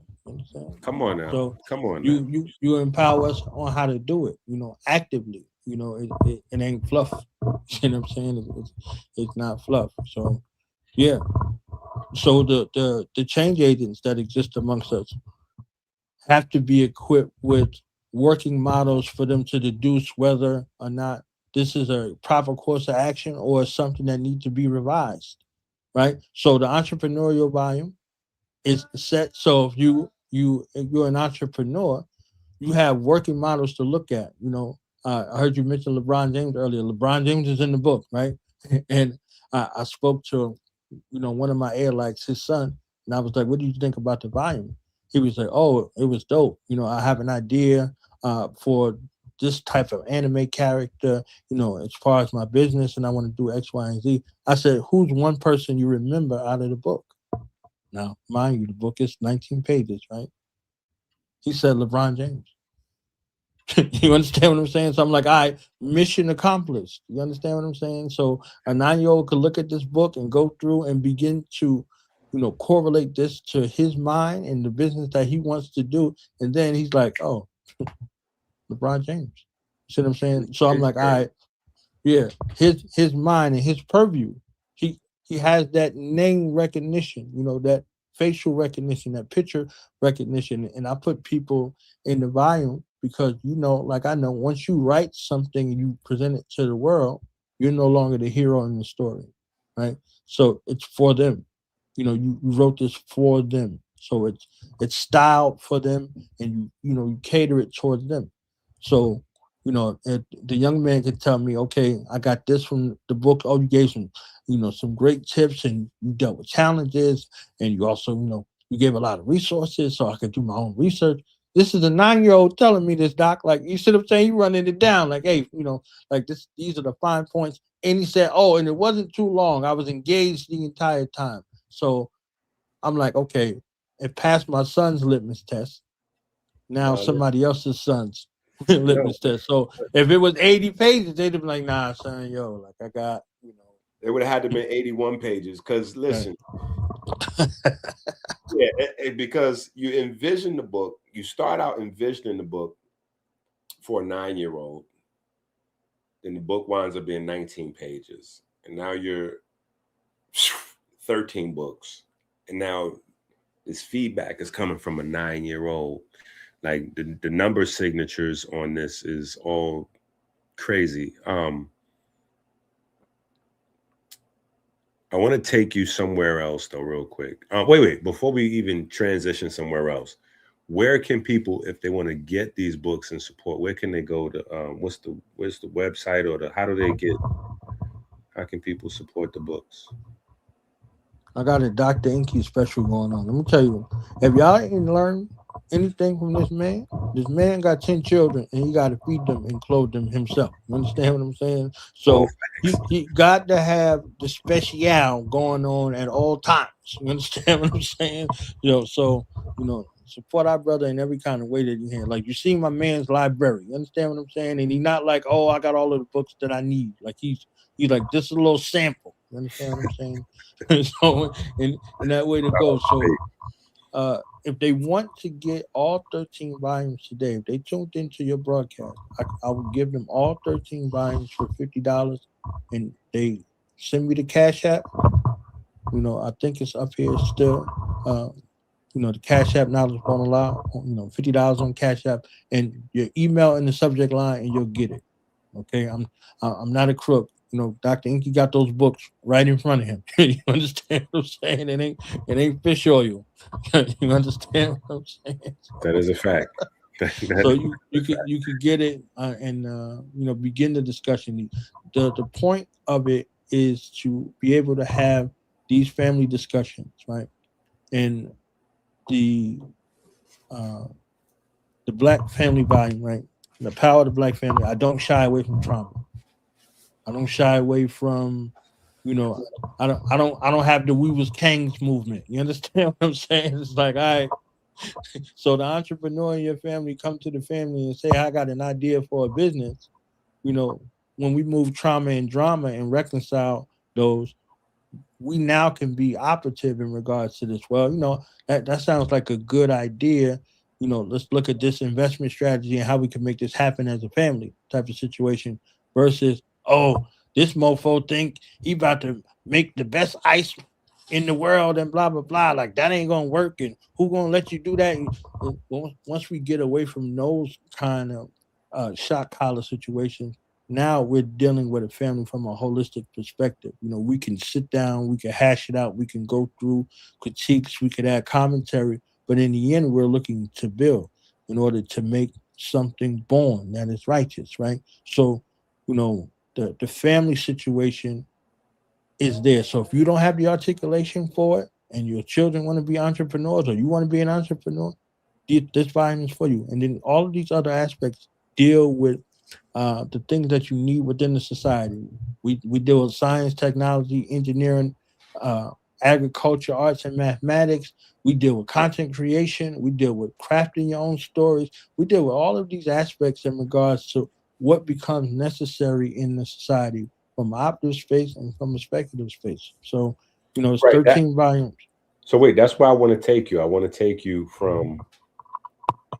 I want to go back to the operative and speculative space. I want to go back to Einstein, the one mug, the empty glass, the operative.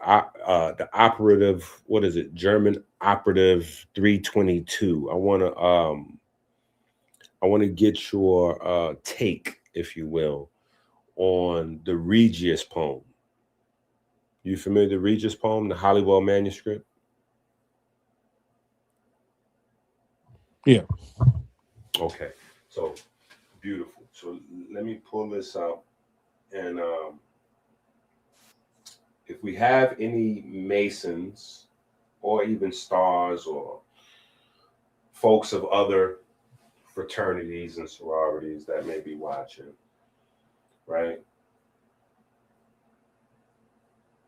The Regius manuscript, right? If you want to find this, on your own, all you have to do is type in the oldest Masonic manuscript. If you type in the oldest Masonic manuscript, this will pop up, right? And I'll read a couple lines before I get into the poem. One of the oldest Masonic documents to be discovered, it was written between 1350 and 1450 and has been dated by authorities at around 1390. It is in the form of an epic poem and was probably the work of a priest or a monk who had access to older Masonic documents. The work of a priest or a monk who had access to older Masonic documents. So before I even read any part of the poem, I just want to again undress and redress the concept of the Great Lodge of England, which is obviously much, much later than this poem. So if this document comes before the Great Lodge of England is in existence, and this document is written by a monk, and the monk, obviously a Mason himself, who is a clerk or an accountant for the craft in terms of recounting, recapitulating, documenting, creating receipts for the craft, then obviously, Masonry doesn't start with the Great Lodge of England, right? But before we get out of here, I definitely want to look at the Great Lodge of England as well. But before we go there, I wanted to go through some of this poem, right? Okay, so here's the poem, right? And the poem gets into the foundation of Masonry, right? So here's the poem. Here begin the constitution of the art of geometry according to Euclid. Whoever will both well read and look, he may find written in an old book of great lords and also ladies that had many children together, certainly, and had no income to keep them with, neither in town, nor field, nor enclosed wood. A counsel together they could them take, to ordain for these children's sake, how they might best lead their life without great disease, care, and strife.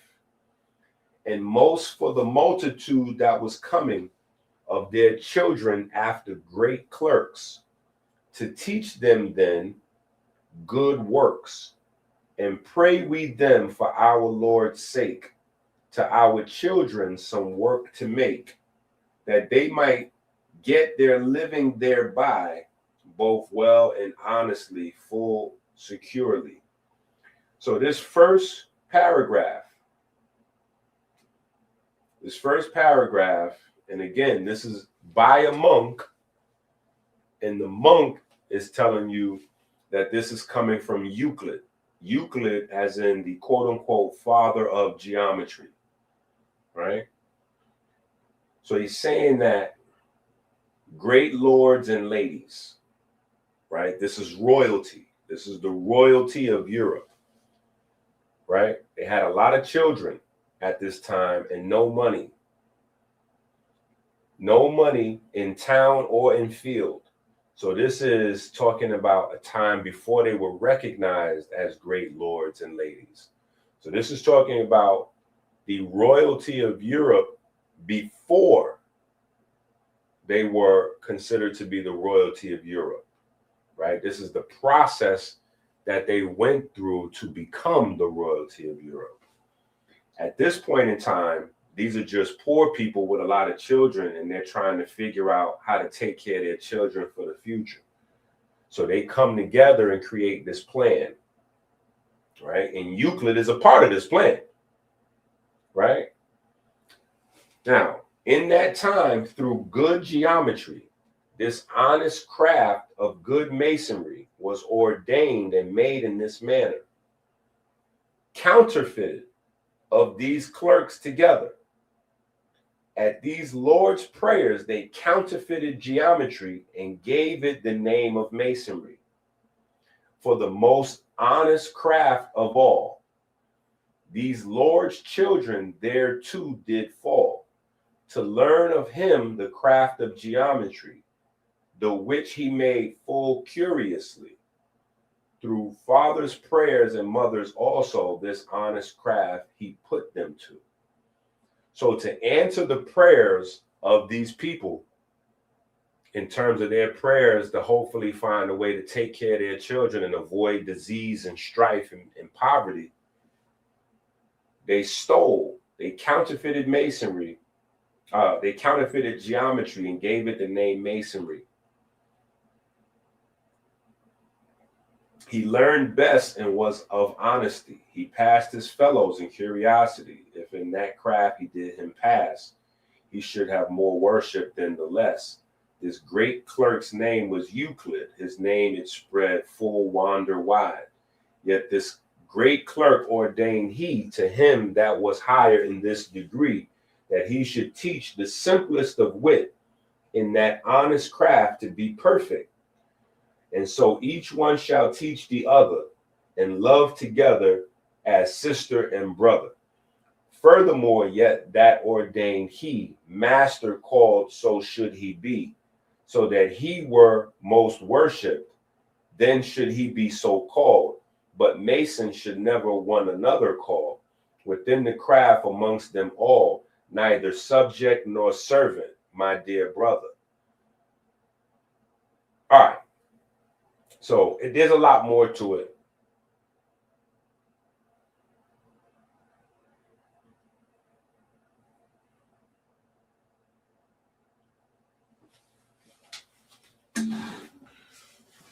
There's a lot more to it, but that begins the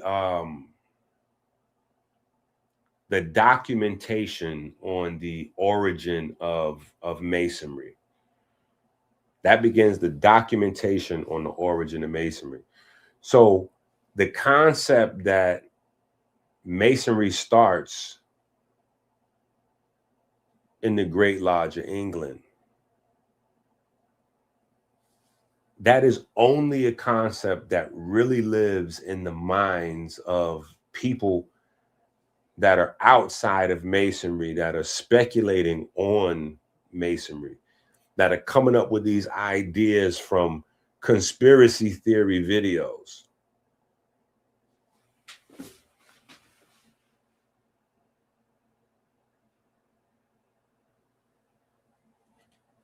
Do y'all see what I'm saying?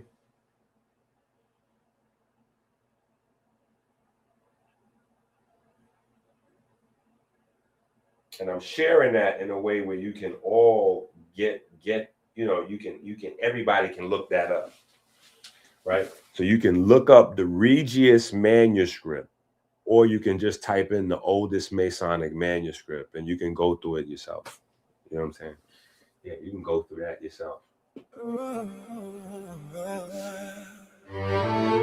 Melody first diabetes. We here. Time to make magic. Rolling through the sand like a thought in disguise.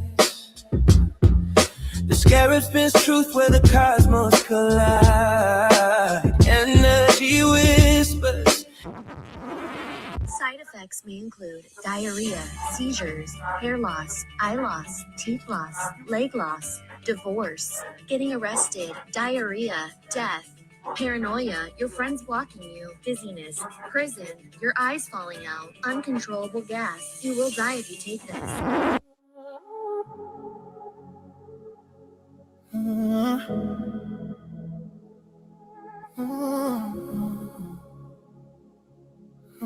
Your business. The mind's your business. The mind is money. Repent is your self-defense. If it don't make dollars, it don't make sense. Dollar, dollar, dollar bill. Dollar bill, dollar bill, dollar, dollar. Built it all on dollar bills.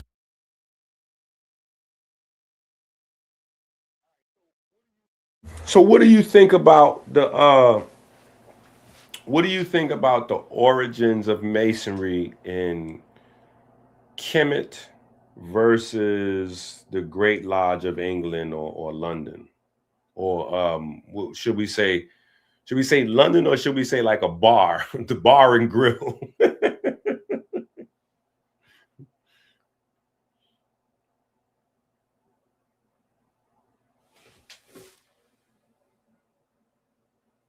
Have the power to, okay?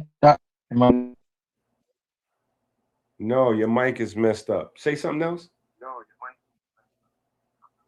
Yo. There you go. You sound clearer now. Go ahead. So what's your thoughts on the origins of Masonry?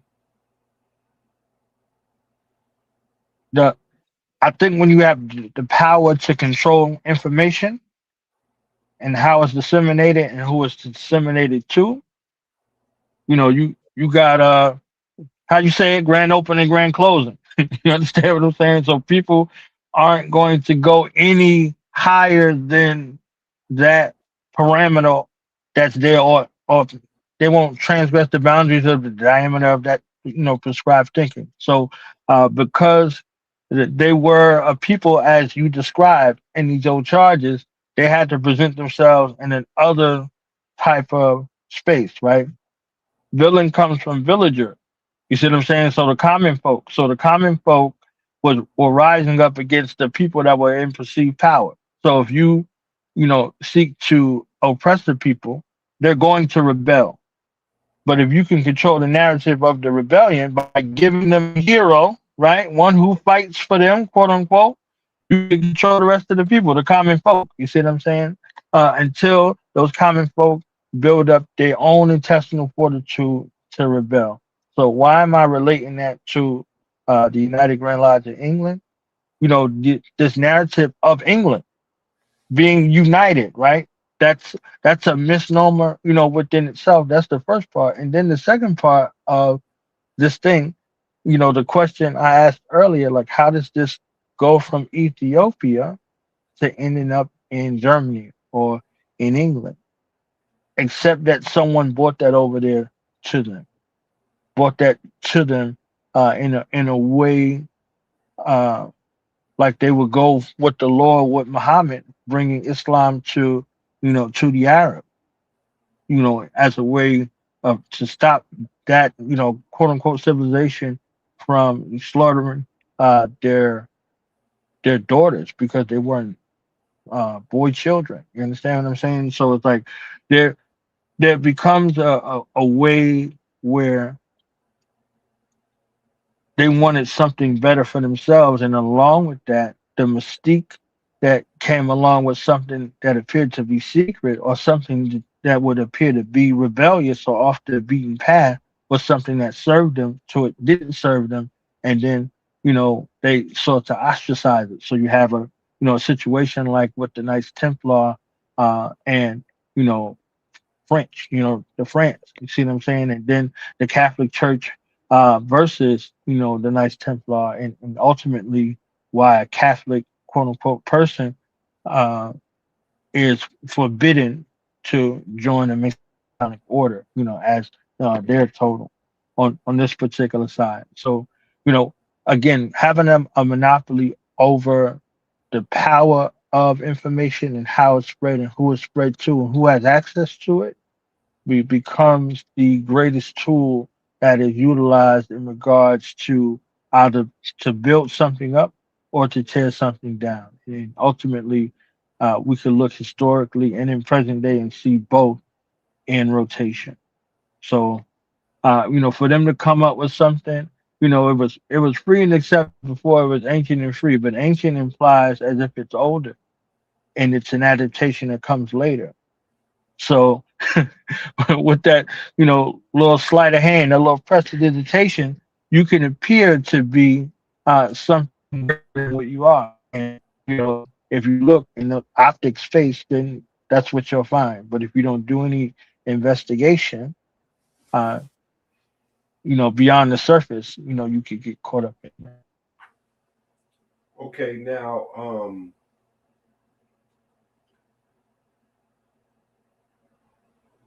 it's a two-part question. Go ahead and give them a little bit of, for the people that don't know, What is the Great Lodge of England and when was it formed?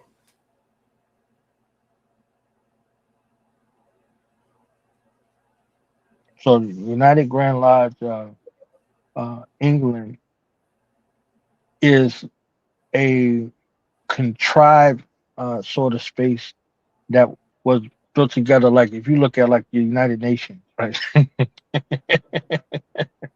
Or if you look at like United States, right? United States of America. The last thing we look at in actuality in real life is any sort of thing of unity of the Americas, right?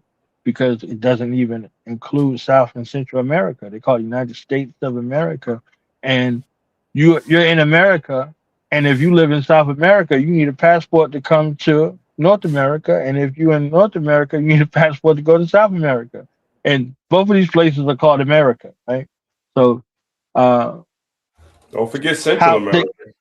yeah, South Central America, right? So you just get into in the fray of what's going on in regards to that, and you know everybody has their own tribal wars, and England didn't escape that, right? So they have, people that are from there, and then people who are transplants, just like here, like people from here and people who come here, and then people been like, I've been here almost as long as you, there's no difference between me and you, and then all we got to fight about it some kind of way. You understand what I'm saying?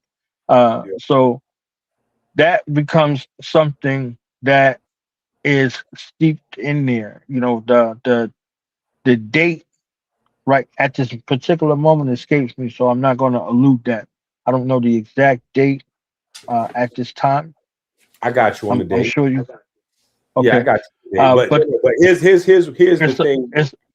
Okay, go ahead. Finish your I mean, bill. yeah, I'm gonna go to the quick conglomerate. Right, um, has been a war of words in regards to how terminology is used and what is where based off of what you just read in the old charges versus what was there between the War of the Ancients and the Moderns back and forth, right? So the Ancients and the Whoa, Moderns was whoa. like, oh, we. Hold on, hold on. Where's the flag? Let me throw the flag. Let me throw the flag because you just people that are watching this video, you got this. It's a lot of things that he's breezing by. He's just saying lots of things. If you have no idea, you know what I'm saying. And I can't stop him to unpack everything. You know what I'm saying. But the Right. war of the ancients versus the moderns. Right. Yeah, there's that. I have to just. There's no way we can unpack that for you. But if you're curious, I just got to make sure I stop. Throw the flag on the play. The war of the ancients versus the moderns in Freemasonry, right? Just give you that. So that's a whole entire universe and rabbit hole that if you're part of the listening audience or you want to go down that road, and that's a whole universe for you to go down in and to study and see what's what. That's a whole the whole conversation surrounding Prince Hall and all that. That's Right. That's nothing compared to the rabbit hole of the ancients versus the moderns. You know what I'm saying? But Yeah. what I want to Yeah, do, your own gangbanging sets, right? Yeah, right, your own right, gangbanging sets within gangbanging sets within sets within sets within sets, right there. Before you get fact. to anybody else on the outside, you got all of that on the inside. So And yeah, what's crazy is that I think the internet has created a place where some of that is going to be relived again because you see the 3-letter brothers versus the 4-letter brothers mixing it up on platforms. You see the quote unquote clandestine brothers now planting they flag in the ground saying, you know what? So what we clandestine? What you going to do? What you gonna do about it, son? You know what I'm Where's the saying? bump? Yes. So it's getting wild on the internet. You know what I'm saying? It's getting wild on the internet. And some of it is kind of well founded. Some of it, some of it is good for the culture, for the craft. Right. But I see that history being, getting ready to repeat itself in the digital universe. But what I was 25 gonna, years ago, Doc. 25 years ago, Doc. People meeting on the internet yeah, was unheard of, right? that is a There fact. was terms bogus, irregular, clandestine, right? All of those things, right? All of those words, right? All of those buzzwords out there where you asking somebody, to fight you in some sort of way. You understand what I'm saying? Like, what you mean? What you mean? So you mean to tell me they doing all that? Uh, but with this mental illness little space we were just discussing, folks was meeting online. What's the difference between you and the guy that you said wasn't, ish, The irregular 20 years ago? became regular. The irregular became Right, regular. That's right. very keen. That's very keen of you to point out. But hold on, And because cats going through degree systems too. And cats not physically being present, going through degree systems online. now, Because that was a level of distinction, right? They were saying that. So there well, are here's the people thing. who have Here's the never thing. been. Go ahead. Here's the thing, though. Now that see, that's where a whole can of worms opens up, because Mhm. I got a book written called "If P Then Q," and the phrase "If P Then Q" applies here, because I know some brothers that came over in the lodge, Prince Hall lodges, and they actually in their initiations they watched initiation. They didn't actually participate. This is in their initiation though. They watched the initiation as initiation. So what I'm saying, look at your face, yo, that's crazy, yo. So what I'm saying is, if P then Q. Now this is way before the pandemic. So what I'm saying is, if that was okay, I can't really see much difference in folks watching initiation as initiation on the internet. I thought when I heard, when I first heard about it, I laughed till tears came down. You know what I'm saying? Because when I went through initiation, you had to really like, and from what my father explained to me from the time that he went through initiation, because my father, you know what I'm saying? So what he told me was what I had was a cakewalk. He explained to me that what I had was a cakewalk. You know what I'm saying? And we came out of initiation, bleeding. You know what I'm saying? So, and he said, "Oh, that's that. That's it." So when the brothers told me that they watched, I was like, "What do you mean you watched? I don't understand what you mean you watched. How did you do that?" He said, "Yeah, well, I was like, well, this would have prevented you from seeing anything, right? If you, I like, how'd they get around?" So my point is, if brothers were watching in person, like this is in the lodge, they're sitting down and they're watching, almost like it's a play being performed. How would that be much different than brothers watching that same whatever on the internet? Like you just send them a private Zoom link or something and they watch. Like so I'm just saying the game was already crazy before the pandemic. The irregular was already becoming regular before the pandemic. You know what I'm saying? So and then you have the fact of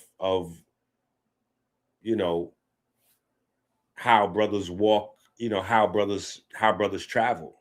You know what I'm saying? Because when you on your way moving, you're supposed to get into your trivium and quadrivium bag. You know what I'm saying? You're supposed to make it your business now. Rhetoric, logic, grammar, arithmetic, you know what I'm saying? Your music, your astronomy, you're supposed to get into your studies bag, and people just go right past that because you don't necessarily have to prove any proficiency there. for any attainment. So they just acknowledge that, you know, whatever has to, the bare minimum of what needs to be learned for getting a degree, and they just move on through the degrees. And then you get some folks that may came through clandestine way or one of these other ways, and they really make it their life passion to go full crazy with the studies and doing, you know. So then you compare, like, okay, well, your initiation was more official, but you really just eating sausages and getting fat, and, you know, you ain't really doing nothing, versus this guy over here who might have the clan, you know, the wild initiation, you know, he got in how he got in, but he's really out here walking the walk, living it, making the craft look better, and, you know, maybe even getting folks to want to be a part of the, you know what I'm saying? So it's all getting crazy, you know what I'm saying? But what I wanted to do is take you back to how you broke down Einstein, because that's important, you know what I'm saying? That's a very key, important detail that folks may skip right over, right? And it may be nothing. I just want to highlight it, and then we can move on. You know what I'm saying? Maybe nothing, but it's a potential rabbit hole that somebody watching may want to go down. You know what I'm saying? So if we go to 1717, which is when the Great Lodge of England forms, right? The Great Lodge of England forms in a beer hall, right? Which we would call today a bar, but back then it was a ale house or a beer hall, right?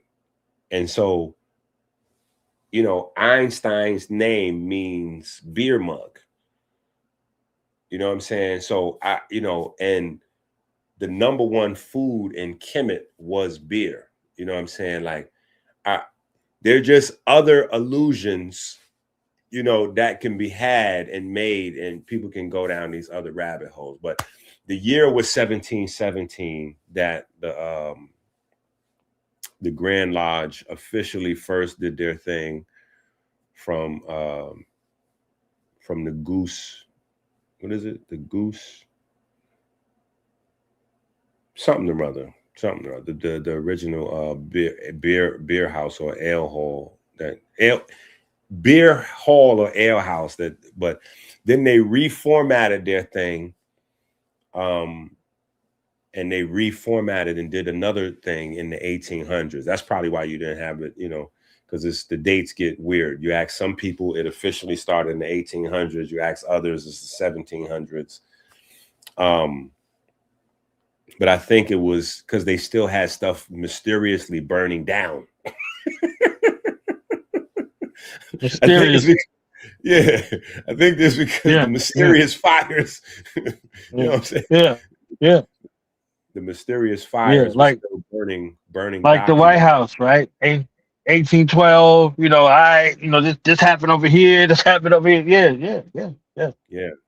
There was a lot of mysterious fires where documents were, you know what I'm saying? So that's one of the reasons why it for me is very interesting that a monk who was obviously a part of the craft finds himself with old Masonic documents that go back past the 13th century. Some people would say to the 9th or 10th century, and rewrite those old charges in the 13th or the 14th century, rather 1390, for the purpose of accounting and receipts. You know what I'm saying? When you understand that for maybe like 1,000 years, there's these mysterious fires that keep happening to different Masonic libraries, if you will. You know what I'm saying? Because if this is the entrusted lodge where a lot of the receipts are, it becomes a Masonic library at the same time. You know, what is your input, maybe just to switch it up a little bit? That's enough rabbit holes right there for folks to go down. But what is your idea on Angelo Solomon, especially since he's a Hold on, let me pull him up for the audience. I don't want to keep going past the audiences. Before you go, let's just pull him up, and then the audience can get an idea what we're talking about. Okay, so for everybody, this is Angelo Solomon. Right? This is a very, very interesting guy. This is a very interesting guy. Okay, so there's been a lot of stories, movies, books, TV shows that have been created loosely around this guy's image, likeness, and history. Right, so I just want to tap in really quick because you can't really talk about Masonry in Europe, especially in that window between the first Grand Lodge in the early 1700s and then I think it's the UGLE in the 1800s, because this guy dominates the Masonic landscape. And it speaks to the idea of, this quote unquote racist idea, or that Freemasonry was somehow started as a way to control the black folks, or whatever these people coming up with on the internet. All these wild concepts. But anyway, his original name is Mahdi Maki, and he is linked to a princely class of the Bornu Empire, which would today be Nigeria. He was taken captive as a child and arrived in Marseille as a slave. He was sold into the house of a Messinan Marchioness who oversaw his education. Out of affection for another servant in the household, Angelina, he adopted the name Angelo, and he chose to recognize September 11th as his baptism day. As his birthday, right? Because, of course, he's kidnapped, so he doesn't know what his birthday is. And, of course, that opens up a whole nother rabbit hole that his birthday is September 11th, especially once you figure out who this guy, you know what I'm saying? So we'll just keep going. After repeated requests, he was given as a gift in 1734 to Prince George Christian, Prince von Lobkowitz, the imperial governor of Sicily. Now, for the Israelites, they have these debates about Jewish people being Italian, etc., etc. So we'll just leave that there as another rabbit hole for folks to go down. He became the prince's valet and traveling companion, accompanying him. I'm going to just stop right there. Now, for that, I'm going to just leave that how that is. I'm going to keep going, but I'm going to just say traveling companion. I'm going to just leave that right there. Traveling companion is wow. Accompanying him on military campaigns throughout Europe and reportedly saving his life on one occasion. A pivotal event responsible for his social ascension. After the death of Prince Lobkowitz, Solomon was taken into the Vienna household of Joseph Wenzel I, Prince of Liechtenstein, eventually rising to chief servant. Later, he became royal tutor of the heir of the prince, Aloy I. So he's a teacher. He's a teacher. On the 6th of February, 1768, he married the noblewoman Magdalena Christiani, a young widow and sister of the French General Francois Christopher de Kelman, Duke of Valmy, a marshal of Napoleon Bonaparte. So he's married into French royalty.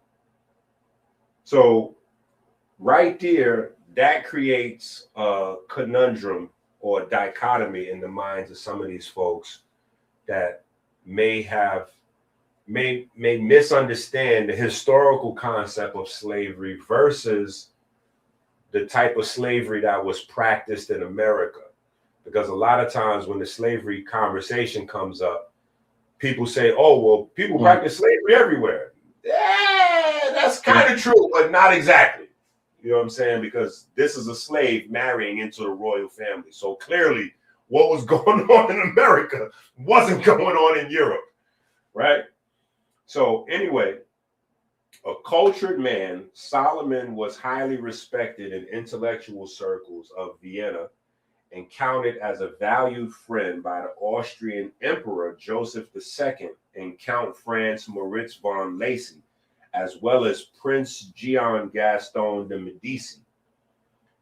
Now, whole nother rabbit hole to open up on the Medici family. In fact, they just had a TV show not too long ago. Solomon attended the wedding of Emperor Joseph II and Princess Isabella of Parma as a guest of the emperor. Aside from his native Kanuri, he spoke 6 languages fluently: Latin, English, French, German, Italian, and Czech. In 1783, he joined the Masonic Lodge, True Concord, whose membership included many of Vienna's influential artists and scholars of the time. Among them were the musicians Mozart and Haydn, as well as the Hungarian poet Ferenc Kaczynski. Lodge records indicate that Solomon and Mozart met on several occasions, eventually becoming the Grand Master of that lodge. Solomon helped change its ritual to include scholarly elements. I have to stop again. So we have a slave becoming the Grand Master of a lodge that Mozart was a member of.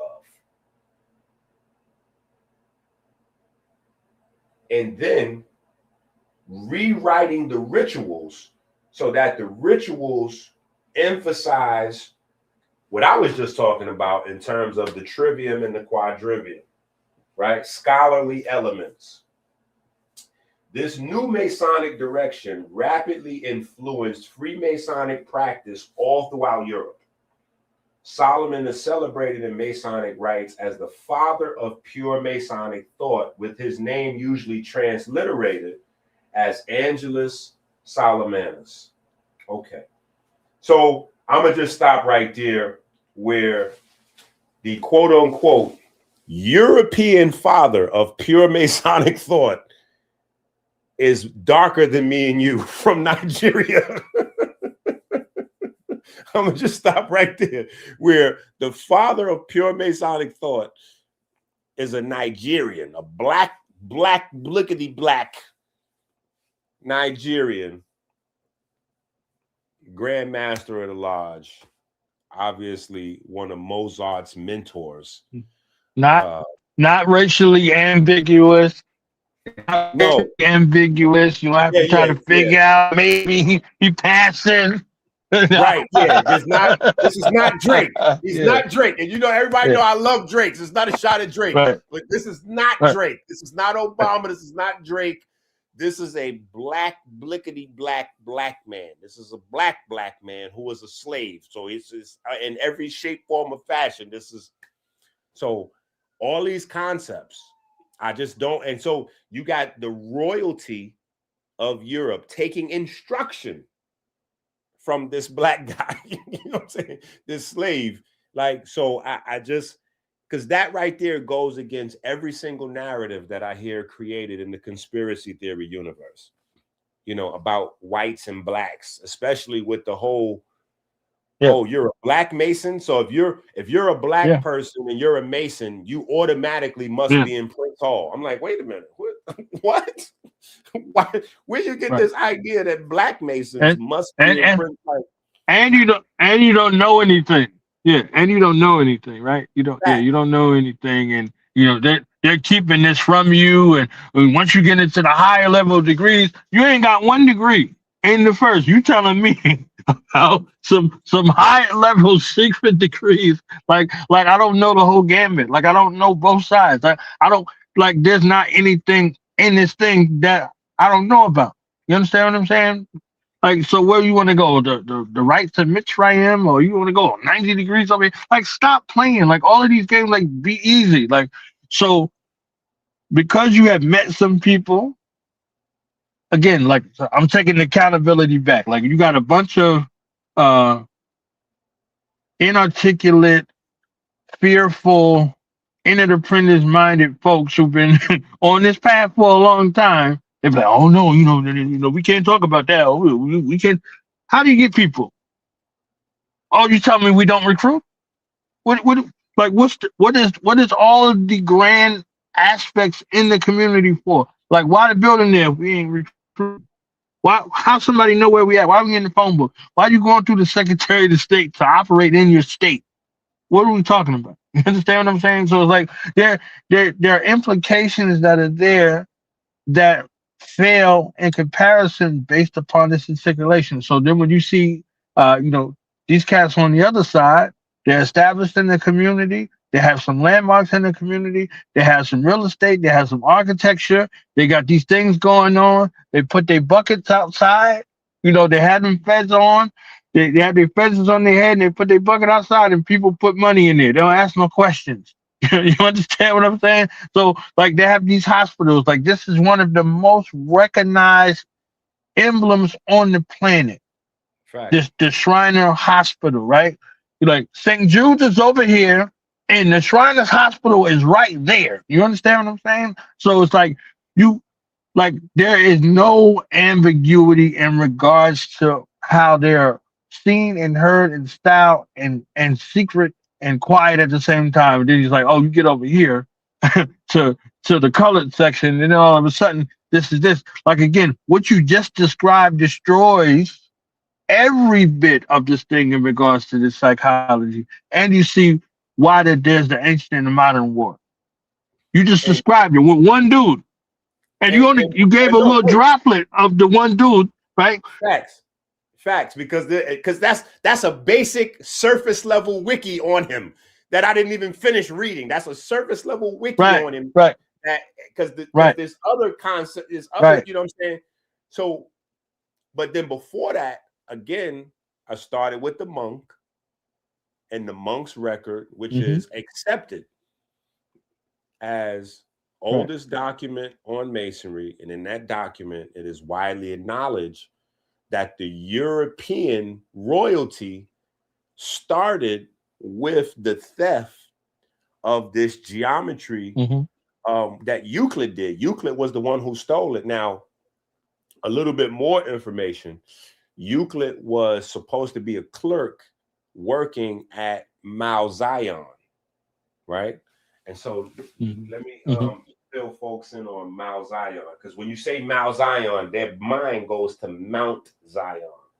But Mount Zion, right? That's not exactly. So let's go to Mount Zion real quick.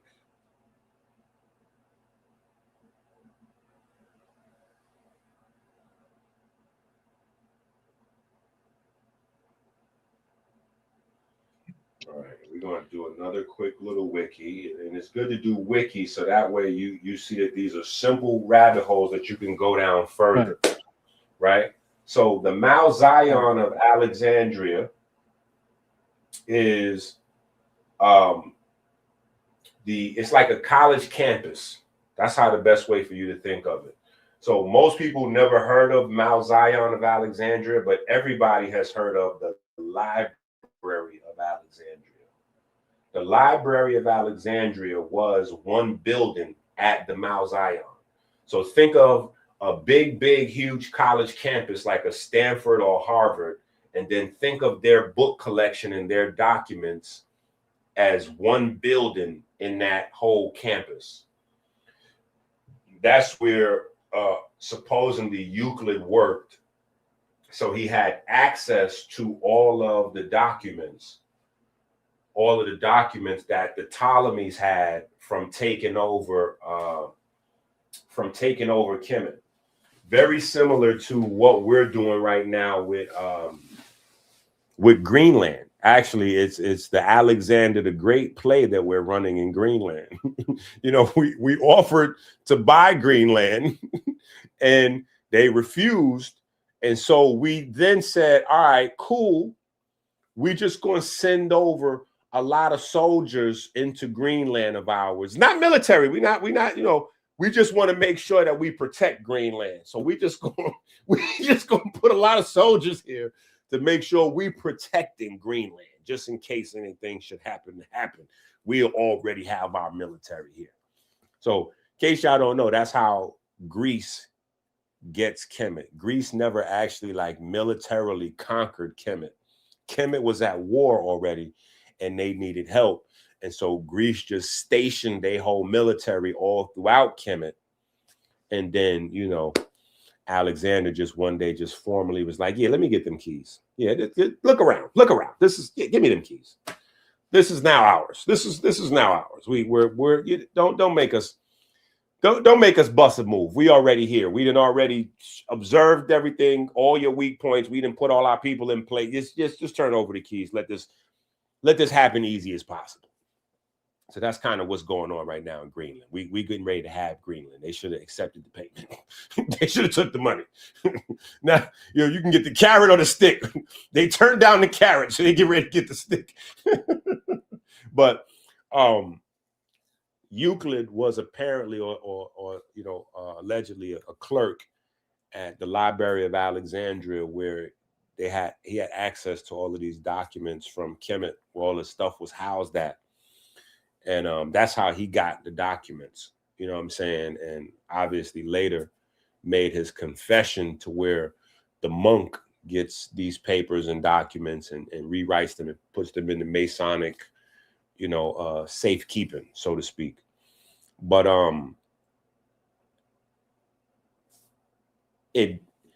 Angelo Solomon's story doesn't make sense unless you put the history into perspective. So if it is also widely taught throughout these inner circles that this is a Kemetic practice from Africa, the craft of Masonry in and of itself, it only makes sense then that regardless to whether this guy is a slave or however he got in his predicament, they don't care about that. What they have in terms of how they looking at him is they have something close to the original. like, yeah, tell us, break that, like, okay, wait, hold up, break that. And because he's from a royal family, that means that he got homeschooling, going back to the concept of homeschooling, which is originally the blueprint, right? That's why early on, when you're talking about Germany, whatever your parents were is what you originally be. That's the Kemetic blueprint, because homeschooling is a Kemetic blueprint. If your dad was a Sunu or a doctor, he taught you guys at the house whatever he was doing, and then that was homeschooling. Even though it wasn't called homeschooling, it was just life, because he was preparing you guys to walk in his footsteps and go a little bit further than wherever he went. That was kind of how the blueprint's supposed to go. You know, the dad trains the son, and the son goes a little bit further than the dad, and he has some babies, and then they go on a little bit further, and the world progresses. And man goes on and continues to develop the planet. You know, but yeah, when you put those pieces in order and you look at what Angelo Solomon was doing in the 1700s, that window between the first inception of the Grand Lodge and the second inception of the Grand Lodge is the window and the reformation of Masonry, primarily, you know, by Angelo Solomon and his putting the emphasis back on scholarship, you know, study, you know, back to the sciences, back to number, frequency, math, geometry, going back to the basic principles. It really changes the whole idea of this whole racial dynamic, and the Prince Hall story even you got to look at differently.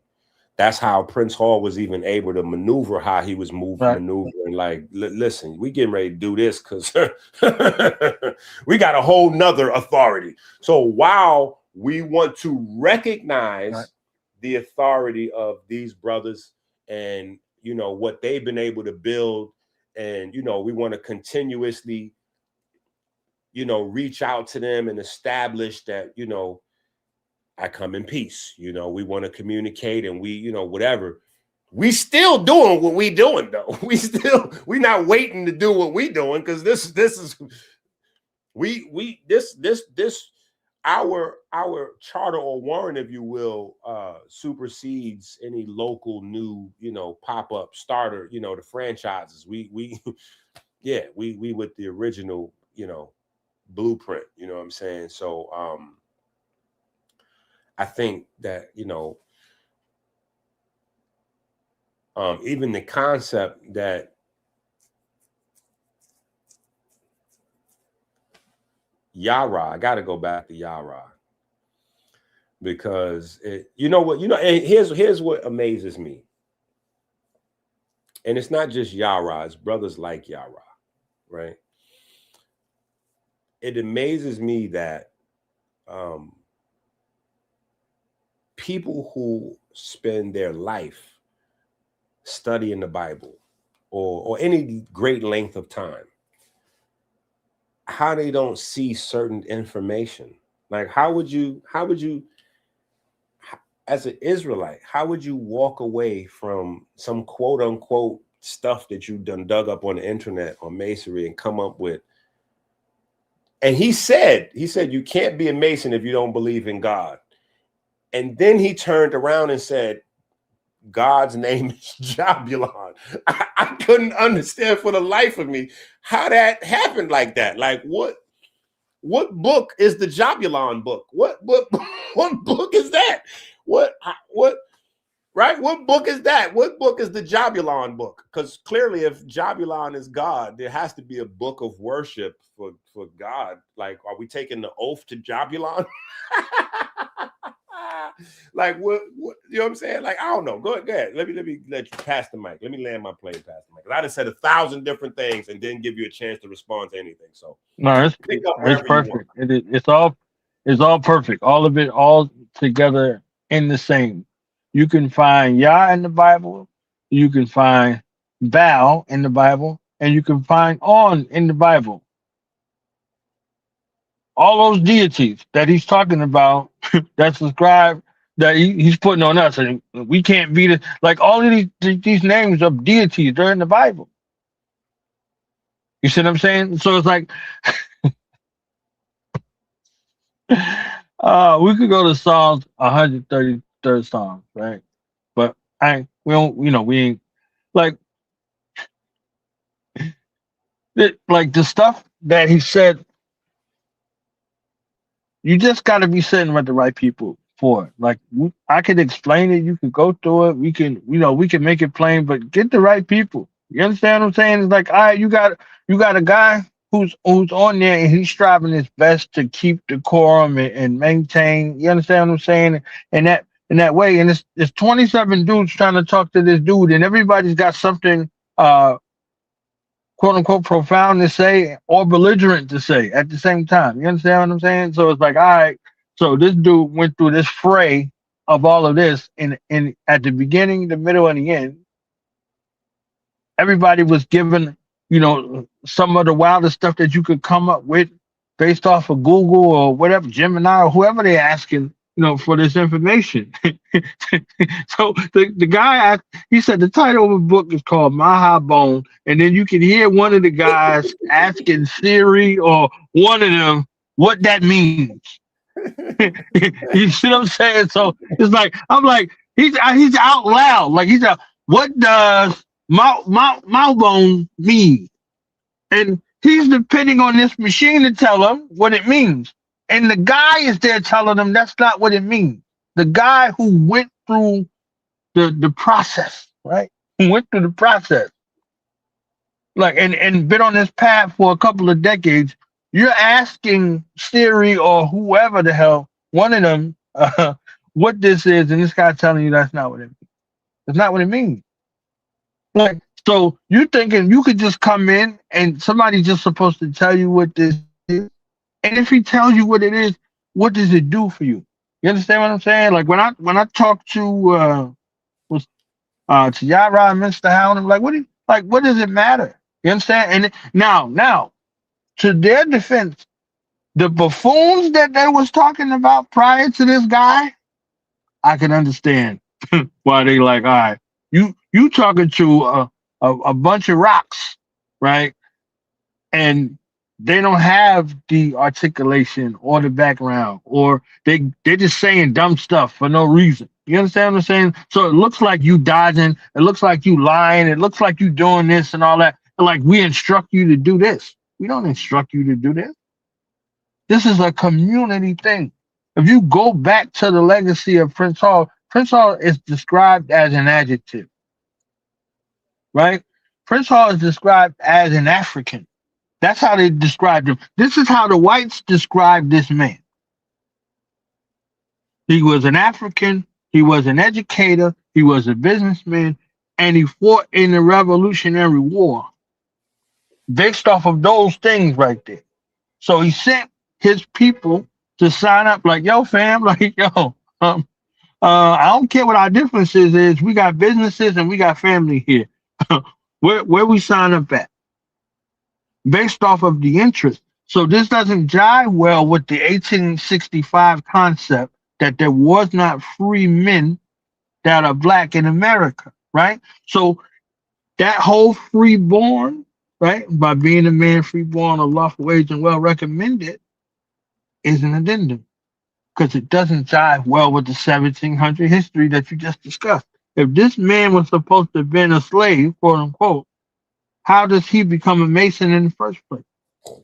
How does he become a Mason? And not just a Mason, a Grand Master of Mason. Grand Master. You understand? So how does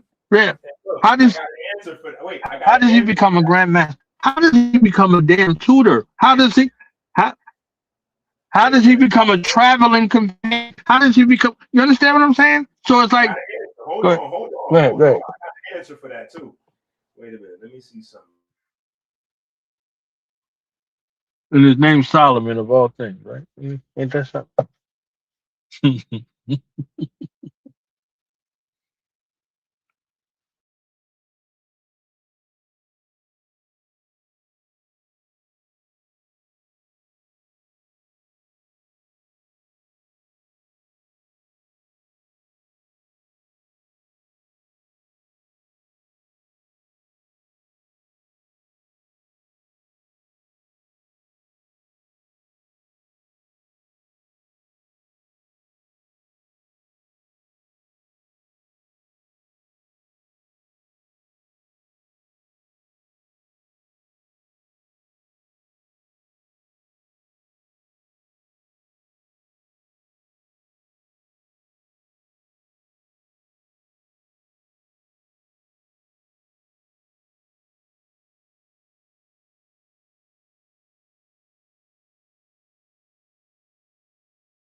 I don't know if it's my connection or what, but if y'all could still hear me, you know, we just going into some of these things and addressing a lot of these misnomers, you know, and as I said from the beginning and now, like we have to do a better job. Like if this is something you do, if this is something you love, whatever it is in life, if you can't articulate it in a manner that people can receive you and leave them with questions, they're going to go away themselves to be able to strive to get those answers. If they're curious about something, they'll make up something if they have to.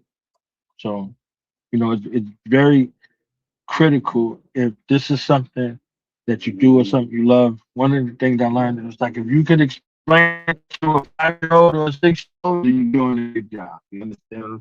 So there's an extensive uh, training program that's associated with what we do. You know, there's a time period that you come into in that regard, and there's some guidance that you receive along the way. However, there isn't a great program that's instituted on how to necessarily take this experience that happened to you physically, mentally, emotionally, and spiritually and give it to uh, the general public, to give it to your family. You know, if you have a wife, you have children, and then all of these other things, these things that happen. You know, I was speaking with a brother yesterday, as a matter of fact, and he has a position in the lodge, you know, a appointed position. So he has a appointed position in the lodge, and he works uh, for and with an elected officer. So I I gave him, you know, some of his duties and responsibilities and expectations of him, and then I took it beyond that. So there's a youth program that Masons have that deal with the young men and the young women in the society. So if you ever heard of Knights of Pythagoras, or if you ever heard of Demole on the other side, these are youth groups. And these youth groups, they have what's called mentors. So, you know, brothers from the lodge that spend time with them and teach them life skills. And they also have meetings, you know, similar to the lodge meetings. So these young men and young women from the ages of 7 to 18, they're in these organizations from youth. Like if you were in the Cub Scouts, the Boy Scouts, whatever the case may be, if you was an explorer, any of these uh, youth organizations that are there that exist. You know, the Boys and Girls Clubs come from that space of philanthropy and, you know, things like that. So, you know, I was reminding him that the person that he works for and with, one of his chief responsibilities, aside from everything else that he's doing, is that organization.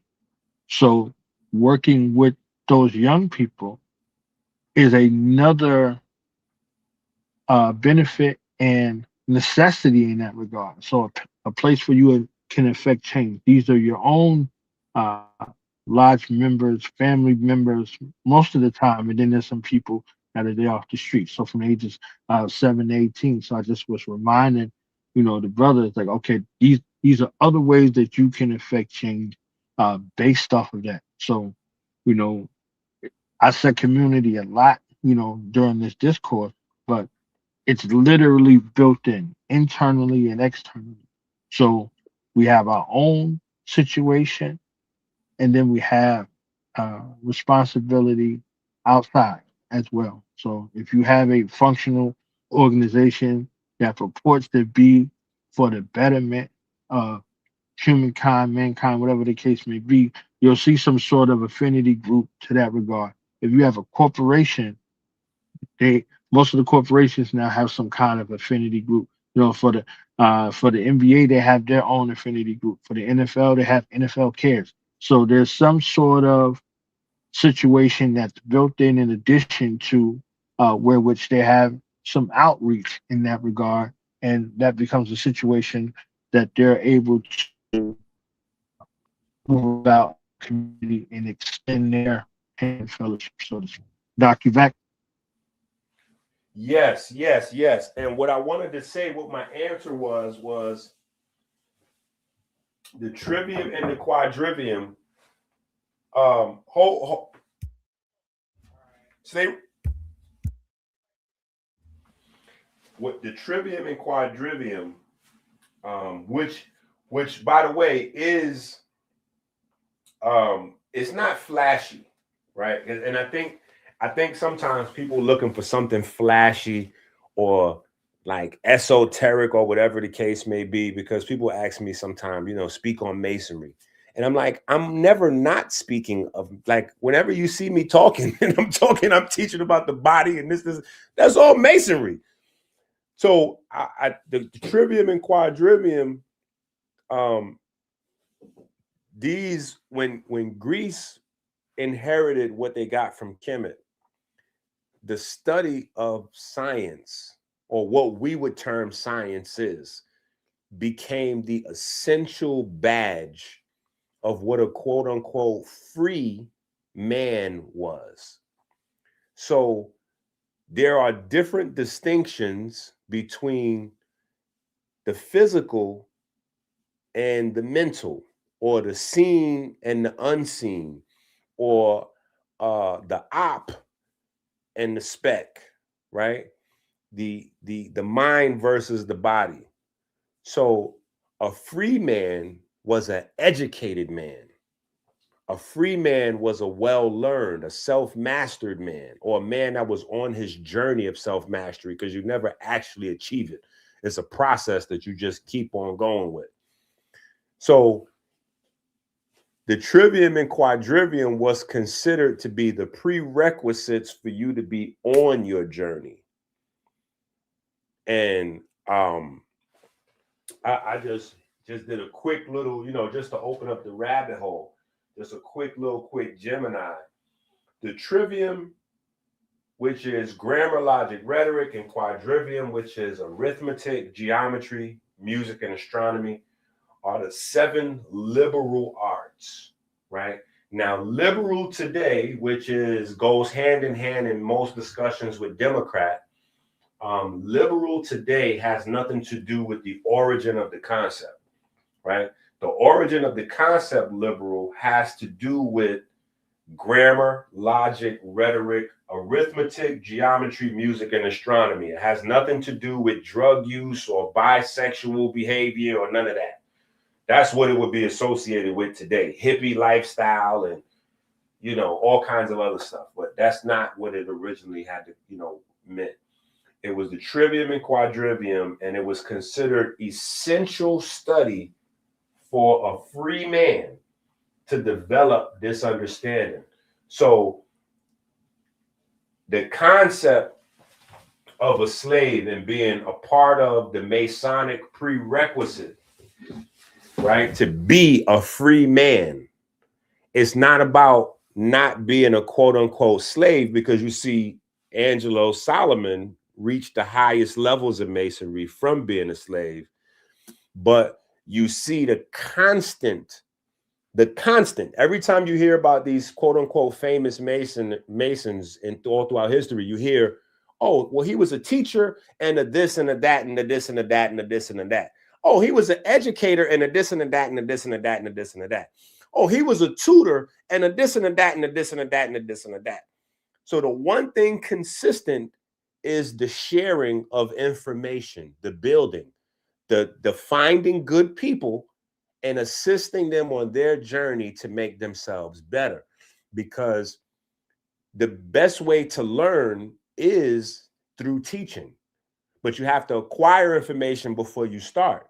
So this is why I always tell people, because a lot of times, Black folks, especially Black men, we have a problem with being called a student of another Black man. Like somehow that makes us less than, what I'm saying? To be like, oh, I'm a student of his. I learned from him. Or I got this from somehow in our minds.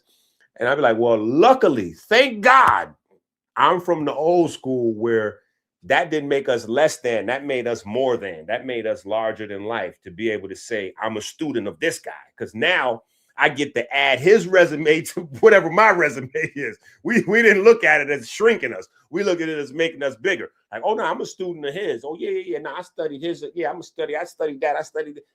So the mindset, what I'm saying? That's how it was all the way back into antiquity. That's what literally the origin of the word disciple is. Disciple is linked to just a devoted student, right? Because when you get into disciple, you break that down to being tied to 360, to the 360, the disc 360, and you get back into the geometry, you know what I'm saying? So that's where the concept of slave and the free man, it goes into education. It's about the mind. You know what I'm saying? That's why I'm telling folks, man, y'all got to really get into that. Y'all got to get that monk manual, man. I'm just saying, if you don't have the monk manual, go to Amazon, get the monk manual. But yeah, I had to go run and get my charger. My computer died. had to go run and get my charger. So, but yeah, so keep cooking. You know what I'm saying? I just wanted to add that part in. You know what I'm saying? And then my computer died, and then all hell broke loose. But definitely keep cooking. And is it possible? Because I'm on my phone, and I can't share my screen. Is it possible for you to choose one of those volumes, uh, with whatever one, and can we show one real quick From what? from what I sent you? From Voices of the Oh, Diaspora, you want to pull the up? You volume. want to open up a book? Sure. Yeah, we possibly could. Okay, give me 1 second. Give me 1 second.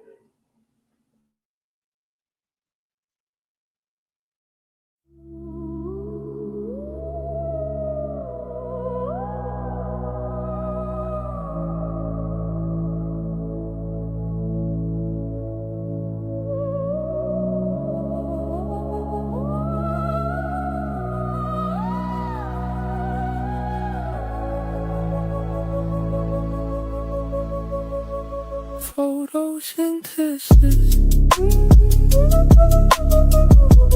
Green is the businesses. Health is wealth. What are both instances? Green is the business. Green is the business.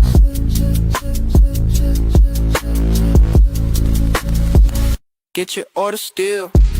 100-pack chlorophyll, more than real, applaud the deal.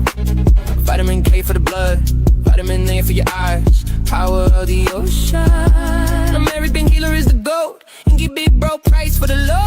Cop and go, let them know. We cleanse and fasting. Get the month manual today. We don't claim desire in Christ.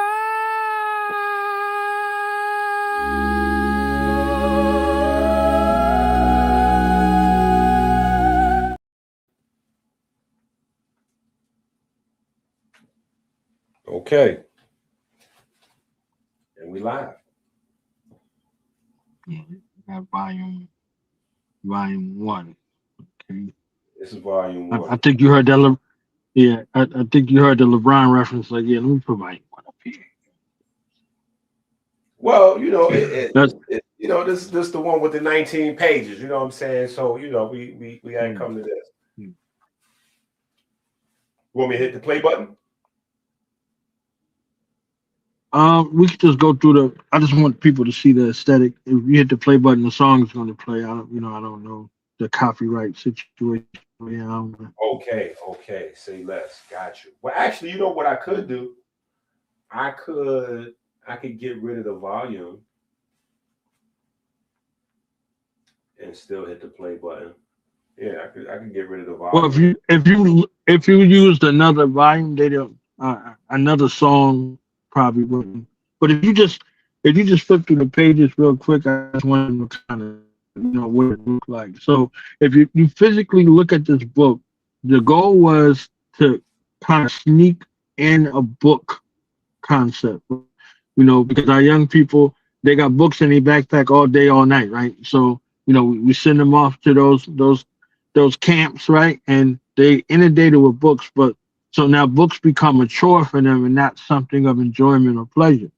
So I had to kind of work a way to make something aesthetically pleasing visually on a multitude of levels to engage the mind, to engage the eyes, to have some name recognition and some pictorial sort of situation, right? So you see this elder slash ancestor on the journey. You see them saying, and uh, the pages when you go through, you hear the page turner. Literally, like it's a swoosh sound. You get the like you turn the page. You understand what I'm saying? So there are people that are there, and I wanted some, polarizing figures, for you to begin this process. And if you looked at the work that many of these people are doing, they wasn't necessarily styled as entrepreneurs, but they had entrepreneurial work because of their other vocation. It precluded a lot of them from working places, so they had to find some way to sustain themselves and their family. Right. So you could be an entrepreneur that has a what they would call a 9 to 5 as well. So these are the pages, going through the pages, and like I said, the song gets Mansa Musa Jewels. And at the end of this volume, this is the volume where General still gives the salute, to myself, to the platform, and what we're doing. So again, one of the gods looking at what one of the younger gods is doing, and it's like, all right, I'm gonna give this a salute. I'm gonna give this a vote of support. I'm not just gonna toss a couple of dollars at it. I'm going to go on the record in the public and be like, yo. Support what he's doing. You understand what I'm saying? 50 after 50-year hip hop culminating moment. You understand? So it's like these are the things that are around and that they live forever. You know what I'm saying? These are the things that live forever. So, as an entrepreneur, one of your foundational goals, this is why this was the knowledge volume on the first volume, is you're here to solve a problem. You see what I'm saying? You're here to solve a problem based off of what you know and what you demonstrated a level of mastery of. You see what I'm saying? So, like, you here to solve a problem. What problem are you here to solve? Who? Like, who are the people? Where are they? All of those things in regards to the target audience, all of the things in regards to the psychographics, all of those things in that regard. So if you have this instance, like, okay, I want to start a podcast. Okay, how much time can you commit to that podcast? You see what I'm saying? Like, who do you want what's your ideal listener? Who's that one person? And then, okay, where do they listen to podcasts at? When? These are all of those things where you're looking to engage as close as possible with this one person, because this one person represents a group of people. Because if they listen, they're going to be your referral network to tell somebody else about what it is. So in the entrepreneurial space, this is what they do. This is why they have a marketing. This is why they have all these other things. And in the volume, I go through different aspects of what it is to be an entrepreneur and also the challenges, right? The challenges that you face in regards to being an entrepreneur. I know if y'all been listening to Doc from any length of time, his transparency in regards to what this means. Like, yo, it's just me and my babies out here making all this happen. You understand? So if your order take a little while, it's because we're making it from scratch. You understand what I'm saying? So bear with me in this regard. Oh, y'all want the books? I got to write the books. I got to raise the babies. I got to teach the babies, and I got to make the medicine. You understand? And other things in that regard. So the life of the entrepreneur may appear one way, but so for the ones who are brave enough or have that entrepreneurial spirit, there's guides, there's resources, there's all kinds of to in the time in literally 19 pages. And there's a soundtrack, and there's a video at the end. So each volume is like that. Each volume has a soundtrack. Each volume has a video or a visual of some sort at the end, and some have more throughout. So it's a great opportunity to put together a curriculum for you and your family, in addition to what you're already going over. And if you have the articulation, and you don't have the time, or you don't have the articulation but you have the time, these any one of these characters, anybody on these pages can be a lesson for the day. You and your family can get together and say, oh, okay, we all gonna do some research about LeBron James and come back as a family and share our findings. So from this aspect, he's someone who is a professional. He's an athlete. He works in this particular industry, but what are the other things that he has going on? So now it says, okay, you have these things that quote unquote guaranteed, but what are other things that are there? Like what does he invest in? Oh, do you know that he has these schools over here? You understand what I'm saying? Like, so there's other, these are other regards in regards to what it is, because again, we do very good in the philosophical perspective, but not the application, not the follow through perspective. So the sustainability aspects in that regard. What does this look like during taxes? You understand what I'm saying? Like paying taxes versus getting a tax return shows where you are in the economic rung of society. So if you're an entrepreneur, you're looking to lessen the amount of taxes that you owe, you know. So if you are a worker, you're like, all right, I can't wait to tax season. Some folks is now, they doing the, the two step, they waiting on they refund check. You understand what I'm saying? So it's a space to be able to look at that. You have CEOs, owners, managers, workers, employed and unemployable in that regard. You see what I'm saying? So, like, what does that mean in that framework? So that volume deals heavily with the mind frame that's associated with it, and some of the real life challenges that are faced, along with a collage of people you can recognize and some you can't. That's another way to do some research.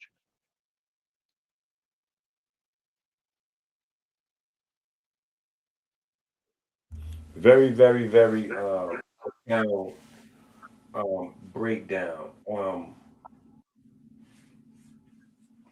And again, I want people to understand going back to the original concept, right? Or just elaborating that we haven't strayed from the original concept. This is what the culture of masonry actually is, right? So when we talk about, even when we go back to the inception, right? Just for clarity, just because I know somebody's going to need it, right? Because some people are like, well, Inky keeps mentioning that he has books to go to Amazon. He got this other brother on there, and he's talking about he got some books, and we going through the oldest document of masonry, and the oldest document of masonry links masonry to a craft taken from Kemet by what we would call today a librarian. A clerk in a library would be what we would call today a librarian. So a librarian is the father of masonry, and the quote unquote father of pure Masonic thought in Europe is a Nigerian who brings scholarship, reprioritize scholarship in masonry, putting it back at the top priority. Because it had drifted from being the main thing. And I just want to just re-emphasize this, because now we have a community of online platforms of quote unquote scholars, and we debate, we bang, we argue, whatever the case may be, and we're quote unquote challenging each other's scholarship. Even in many regards, this video is a reaction to Sonetta's platform, where they had a conversation about masonry with a collection of quote unquote scholars. And what I keep saying is, with all due respect to everybody, you are not an actual scholar if you do not read or write books. That is scholarship. The reading and the writing. The reading and the writing. You don't have to be an author to be a scholar. You can be someone who studies, right? But if you're not reading, if you don't read and you don't write, you are not a scholarship. You're not a scholar, rather. You can be on the internet arguing with people because you watched one video and you got a couple ideas from this guy's scholarship, and then you Googled his ideas and you formed your own ideas, and then you went on another platform to argue about those concepts. That's cool, but that does not qualify you as a scholar based on the definition. And being a scholar is the prerequisite of what Masonry is. It's the essence inside of Masonry. Once you become a Mason, you become a scholar. You cannot be a Mason and not be a scholar. That part is indispensable. You can't even separate that, and nobody even articulates that. But you cannot be a Mason and not be a scholar, because you have to study in order to be a scholar. Well, you have to study profusely to be a Mason. Even if you get a quote unquote clandestine initiation, you still got to study your butt off to learn those degrees. Am I right or wrong? Knowledge. 100%. 100%. Period. That application of scholarship is something. You frozen. Okay, knowledge is frozen. There you go. You back alive. Yeah. Frozen at 32. That's just ice. You understand what I'm saying? So, frozen at 32. Did you want to wait a minute? Did you want to share that with people in the course of this video? What degrees did you manage to go through, or is that not for the video? It's okay either way. I mean, I've done almost everything. I've done everything. Ancient craft, of course, York Rite, Scottish Rite, the Shrine, 33rd degree. You know what I'm saying? And I've done some other things on the other side as well. So those rights that I was talking about earlier, the Mitzrayim, the rights to Mitzrayim and all Stop. Yeah, we good. We keep it at red and blue. We keep it red and blue. So you went up to the 32nd or the 33rd? 33rd. Okay. Yeah. All right. So just for reference, I just want to make that, and that wasn't my business to tell. You know what I'm saying? But I just want y'all to know, you know what I'm saying? This conversation has been brought to you by Dr. Inky and a 33rd degree Mason, just so that we all on the same.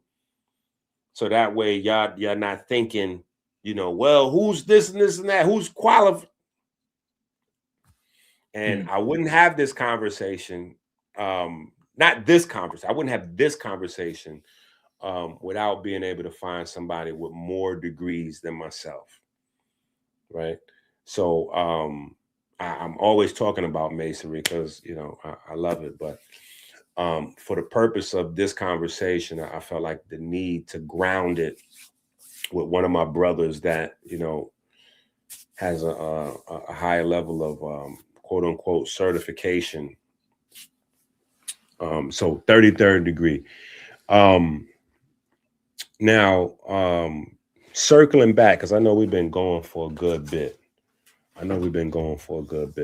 So I just wanted to wrap that up. Like when we talk about the books, and he's talking about the family books, aka the children's books, like this is Masonry at its highest form, finding good people. Because honestly, that's only people who would be interested in these books, and then attempting to make them better by sharing information on self-mastery and self-development. So again, shout out to Yara. With all due respect and love, you sounded like a wild, crazy, maniacal maniac with Jabulon as God.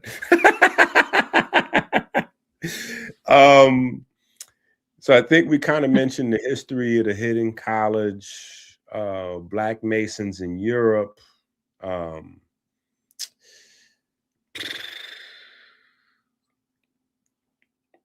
don't even know if it makes sense to go into Albert Pike versus Stephen Morin Yeah, and we can Henry skip that. Franken. Okay. Yeah. Because we didn't cover so much ground at this point. The German Order 322. I think we discussed that a good bit. Everything we kind of left open-ended for some rabbit holes for people to do their own research.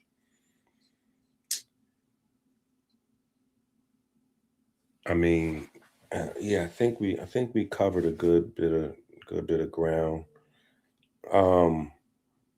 You wanna close out with anything? You wanna add anything that we may have missed or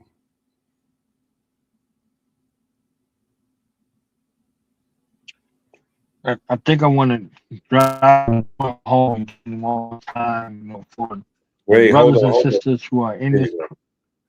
Nah, go ahead. You sounded Yo, messed yo, up at first, and then you started sounding good. So go ahead, brothers and sisters. who are in this craft, who have this way of life, at whatever level it is, because there are, variances of degrees, right? So we have a youth organization, and then we have a college organization, and then we have the adult organization. We want to make those, clear in that regard.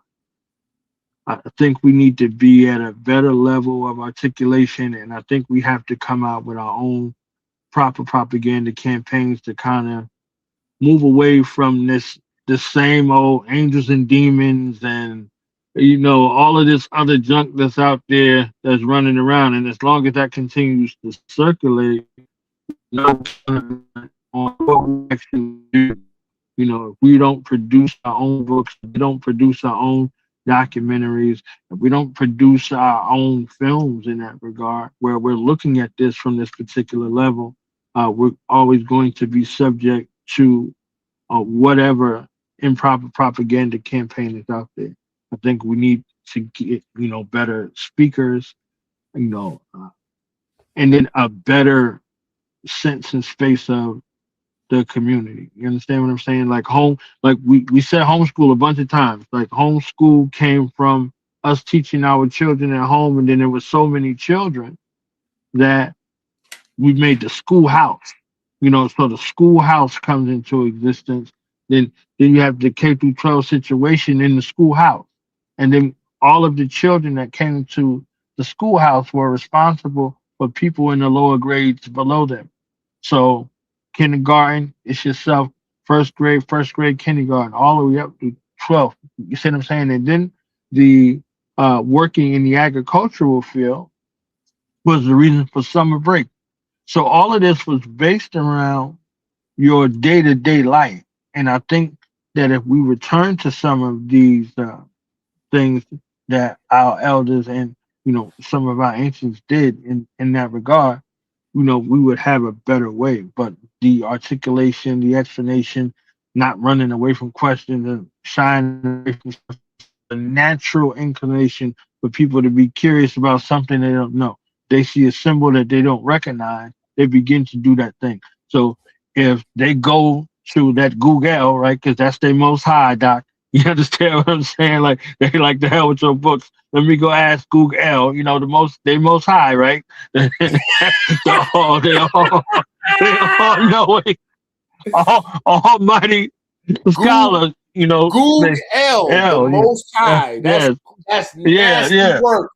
That's yeah. nasty I'm work right telling there. Goog L, the Most High. That's crazy right there. you talking to them and they L. Googling. You know what I'm saying? They're asking, they most high, Google. You Blood see what I'm clot saying? Goog So L. What? so Yo, you just went wow. That right there, I'm writing that down. I put that in my notes right yeah, there. Goog L. this is how the consonants is falling because we aren't tiling properly. You understand what I'm saying? So we don't have our information out there. We got a bunch of flyers and stuff out there and all that, but we don't have we have to do a better job in regards to this craft that we love, because this craft that we love supplies the Eastern and the Western world with a moral rectitude of conduct and how to be able to circumnavigate. We don't get away from these orders. If you go into the martial disciplines, if you go into the realm of academia, there's no place on the planet you can go from the above world to the underworld and not deal with this progressive science on one degree or another. You understand what I'm saying? So I think our articulation needs to be better. I think that the writing, we're going back to writing, we're going back to research, and we're going back to being able to use this grammar, rhetoric, and logic, and this, you know, speak copiously and fluently on any subject. So, you gave us example of a man who spoke 6 languages. You Okay. understand? That's why they was bringing him around everywhere that they go. Like you understand? Like in addition to his own mother tongue, and it's like, all right, let me speak this Those are German, this wait, Latin. You understand those what are I'm not saying? even Like, wait, those are not even listed. Those are not even listed because they won't even consider those as languages. They would consider whatever he came with from Nigeria as dialects.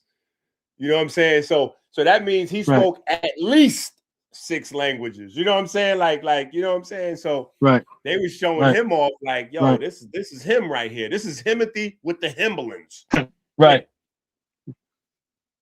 Right. All about the Himbalans, baby. You understand what I'm saying? Like, so he out Right. there doing it.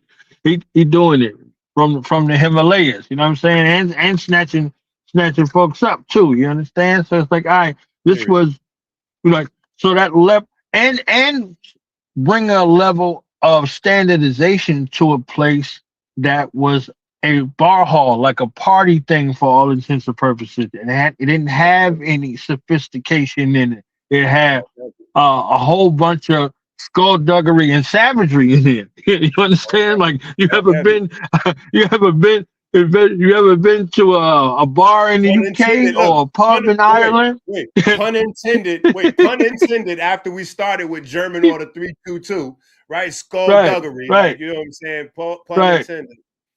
Yeah, yeah. So right. we So out of here on the Google the the L, bro.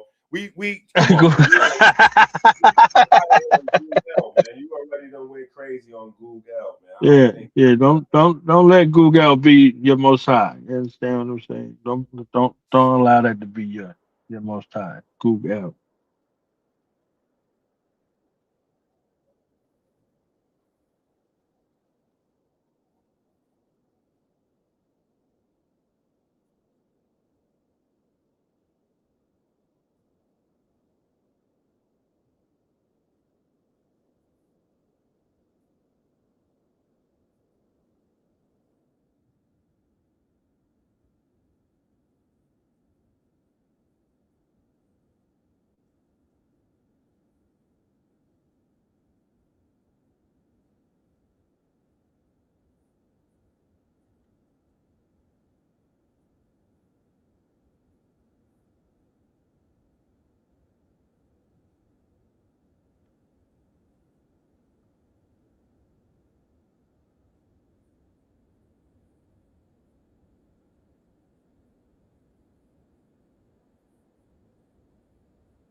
to descend like a thought in disguise.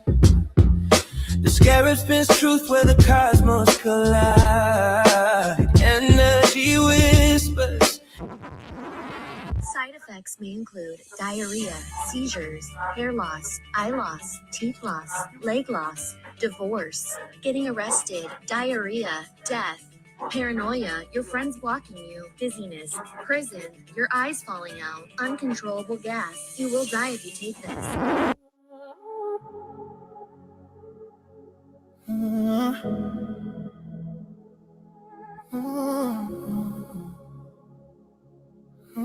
Your business. To mind your business. To mind is money. Repent is your self-defense. If it don't make dollars, it don't make sense. Dollar, dollar, dollar, that's a bill. Dollar bill, dollar bill, dollar, dollar. Built it all on dollar bill, the foundation. Every dream starts at the bottom before it turned into a nation. Yeah, built it on some shortcuts, no inflation. Every dollar got a story. Yeah, the currency of patience. Started from the bottom, now we started from the bottom. Started from the bottom. Money's blood, a magical force. The logo with money give life to a corpse. Health is wealth, a spell a glitch. If health is wealth, how does a corpse get rich? These recipes all look crazy. Yeah, and I'm definitely grateful to collab with Ink. Like he's been, sort of like a silent mentor, kind of like, guiding me through a lot of these different processes, and me reaching out to him. What do you think about this? What do you think about that? So that's just a testament to a lot of information that I gathered from him and other people. Lamar, don't take my word for it. Scholar, Society Baby, Dead Stop, Madman, Jeremiah. Thanks to the whole chat. It's not just kitchen chemistry. You gotta add chemistry in the kitchen. And well cooking. Yeah.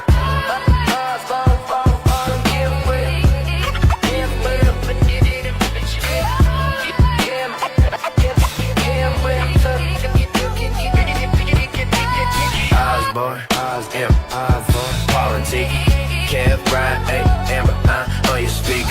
Peyton, Andrew, you know the life. Kyle D, Lord be snipes on Christ. Nobody else is this nice. So good it's almost a vibe. So good it's almost a vibe. So good it's almost a vibe. I've been nice like nobody else. Right in the fear, look, Paul top shelf. It's nothing new, you can tell me. I live off love, shout out to Helvy. I believe in God, it's really natchez. 20 years later, we're Philly natchez. 100 packs popping, studying, detoxing. Live on YouTube, new books dropping. We yelling, add your game, add your game, add your game, add your game, add your game, add your game, add your game.